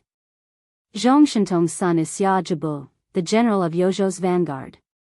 As for the eastern front of Beimang, there are 2 Jibu, Qiu and Dong, who are outstanding generals that Hui Lilu and Lang Xin can't compare with. If one of them comes with an elite cavalry, it will be much more troublesome. Speaking of this, Yu Wandao, who always gave the impression of a cultured and refined general, could not help but curse, does Gu Jintang's eastern army only know how to eat shit? Su Fengnian could not hold back his laughter and said, that's enough. Li Yang has always been like this. Don't expect any icing on the cake. No matter what we do, we always plan to hit them when they are down. Amidst the twilight, Yu Wandao nodded with a gloomy face. Late that night, Su Fengnian, who had never revealed his identity, received a spy report from Hai Dongqing. He asked Mi Fengjie to find Yu Wandao, who had yet to take off his armor and rest. He told him that Wugong City was breached by Beimang's vanguard in just 1 day. Yu Wandao hurried to a side courtyard of the Silver Harrier General's mansion where Su Fengnian was temporarily staying. Su Fengnian was sitting on a stone bench. When Yu Wandao came near, he raised his head and said, we will depart tomorrow morning with the 6,000 cavalry. The other 1,000 or so soldiers who are more heavily injured will stay in Silver Harrier for the time being. Whether Beimang's reinforcements come or Yuan Tingshan's tripping, we will leave Silver Harrier and return to Yuzhou. Yu Wandao nodded. This general will give the order immediately. Suddenly, a voice came from behind him. I will accompany you out of the calabash. Yu Wandao turned around abruptly. His expression was extremely complicated. There was shock, worry, and even more joy. Su Fengnian waved his hand. Mi Fengjie waited until Yu Wandao left the courtyard before asking worriedly, Your Highness, is this really appropriate? Su Fengnian did not say anything. He closed his eyes and rested until dawn. At dawn, Su Fengnian opened his eyes. For some reason, Yu Wandao came to the courtyard with a heavy expression. He seemed to be asking for forgiveness, saying that the army might be delayed for 2 hours. Su Fengnian asked him what was the matter. Yu Wandao looked like he wanted to say something, but he did not. Su Fengnian frowned as he stared at the young general who shone brilliantly in the Battle of Jibei. Whether it was the rash advance of the army when they galloped for hundreds of miles, or the forced order in the army, or the timing and angle of the attack, or the freedom of the enemy's cavalry to escape from the battlefield, or the final pursuit that expanded the victory, the Pride of Yu family had proven that even in Beiyang, where famous generals gathered, there was still a place for Yu Wandao. Since Yu Wandao did not want to say the reason, the furious Su Fengnian decided to follow Yu Wandao and see for himself. Su Fengnian, Yu Dilong, Mi Fengjie and Fan Shaochai, for riders, followed behind Yu Wandao and 2 deputy generals, 20 riders, led by a Yuzhou scout, galloped wildly out of the city toward the northeast direction for an hour. Chapter 1388. Along the way, there were villages and forts that were in a mess. Although this front line wasn't in the path of Beimang's 20,000 men, Hui Lilu and Lang Xin had lost close to 1,000 men after the battle. These stragglers would flee at the mere sight of 40 to 50 Beimang cavalry. However, the small villages to the north of the Hengshui River had suffered a calamity. The 600 Hengshui cavalry had been out in pursuit for the past few days, but after the initial panic, groups of 20 to 30 Mang cavalry continued to converge. Among them, there was a group of 200 Beimang cavalry that had clashed head-on with the Hengshui cavalry. Both sides had suffered heavy losses. Moreover, in the desert beyond the Great Wall, not to mention a few hundred or a few dozen cavalry, even if there were thousands or tens of thousands of cavalry, it would be like searching for a needle in a haystack once they left the city passes. When Yu Wandao's 400 elite scouts encountered the Beimang cavalry in the wilderness, they didn't take the initiative to attack. They were only responsible for gathering intelligence. The Mang cavalry dared to fight with the Hengshui cavalry, but when they saw the Yuzhou cavalry equipped with light crossbows and sabers, they took the initiative to retreat far away even though they had an absolute advantage in numbers. Generally speaking, they minded their own business. However, if the Yuzhou scouts encountered a small group of Mang cavalry and casually gained some military merit, neither Yu Wandao nor the lieutenant general had any objections. After all, why would they need a reason to kill a few more Beimang barbarians? However, the reason why Yu Wandao was so quiet today was because out of the 5 scouts, only one of them had returned to Silver Sparrow City to bring back the latest news. This news couldn't even be considered a military intelligence of any significance. That scout said that they had encountered 60 northern Mang barbarians in a village outside the city. According to the rules of the Northern Liang scouts, each team would fight against one target. Their side only needed to send back information. Due to the great disparity in numbers, they would not have to bear the crime of retreating without fighting. Moreover, these Yuzhou scouts had just returned from further north. They weren't supposed to fight with the Beimang cavalry in the first place. They needed to return to the city immediately and pass on the military intelligence to the cavalry camp. Yu Wandao wasn't just angry at the captain for disobeying the regulations, he felt more helpless. In Biyao, where military law was the most important, those 4 scouts might not even be able to keep the military merit they had earned. Yu Wandao didn't know how to report this to the king of Biyao, who was in the Yuzhou cavalry. In the cool border army, retreating from battle, lying about military intelligence, and killing innocent people were the 3 capital crimes. However, disobeying regulations were also crimes. The vice-general of Yochi, Shi Yulu, glanced at the 4 strange riders behind the troop and whispered to Yu Wandao, "The 4 scouts must have died in battle. How do we report this?" Yu Wandao showed a rare pained expression. "Report it as it is." As the leader of the 400 scouts, if Fan Fan had heard such cold-blooded words before the Battle of Ji Bei, he would have long cursed and scolded Yu Wandao. But after the battle, all the soldiers of Yu province now had great admiration for Yu Wandao. Fan Fan whispered, "General Yu, can't you make an exception? How about we ignore their previous military merit and just report that they encountered a large group of Mang cavalry and 4 of them died on their way back to the south?" Yu Wandao didn't say anything. The cavalry galloped into the village near the river. The corpses of the villagers could be seen everywhere. The village, which should have had 40 to 50 families, was now completely deserted. Only a few willows with bent branches outside the village were spitting out a few patches of green in this early spring when all living things should be growing. On the wheat drying field in front of a cottage to the north of the village, they saw the corpses of a family of 5. 2 old men were hacked to death by the Beimang war sabers at the door. The middle-aged man who was supposed to go to the fields to sow wheat was still clutching his hoe after he died. His son's head was right in front of him. The young headless body was closer to his mother. The woman was stripped naked and raped by the Beimang cavalry. Her limbs were chopped off.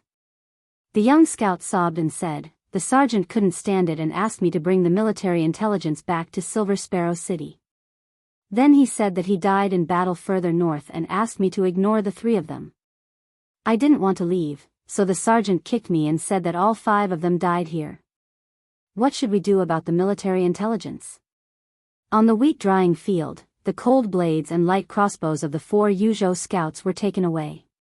Their armors were taken away, and only 4 corpses were left. One of them died under the mud wall. The arm holding the blade was chopped off by the Beimang cavalry and placed on his head. 2 of them died on the wheat drying field. The sergeant's corpse was tied to a long bench and used as a target. His body was full of bloody holes caused by arrows. Yu Wandao, Shi Yulu, and Fan Fan didn't say anything. It wasn't that they hadn't seen crueler scenes. In the north of Beiliang, when was there not a year where one side didn't die? Which one of them hadn't collected the corpses of their fellow Beiliang soldiers? However, this wasn't Beiliang. This was Ji province. The old scout, Fan Fan, who could clearly call out the names of the 4 men, said softly with reddened eyes, "It's not worth it. You didn't die for anything." Then, Fan Fan saw the young man with the thick fur coat walking towards the sergeant's corpse. Fan Fan strode forward and wanted to push the young man away. "I didn't see you when we were fighting on the battlefield. Now that the war is over, you're still wearing a fur coat that the 4 of us who died in battle couldn't even afford in their entire lives. Why are you pretending to be a good person? I don't care which noble family you're from in Ji province." Fan Fan stretched out his hand and shouted, "Get lost. As long as Beiliang isn't completely wiped out, outsiders like you won't have the chance to collect our corpses." But Fan Fan suddenly realized that he couldn't push the young man away.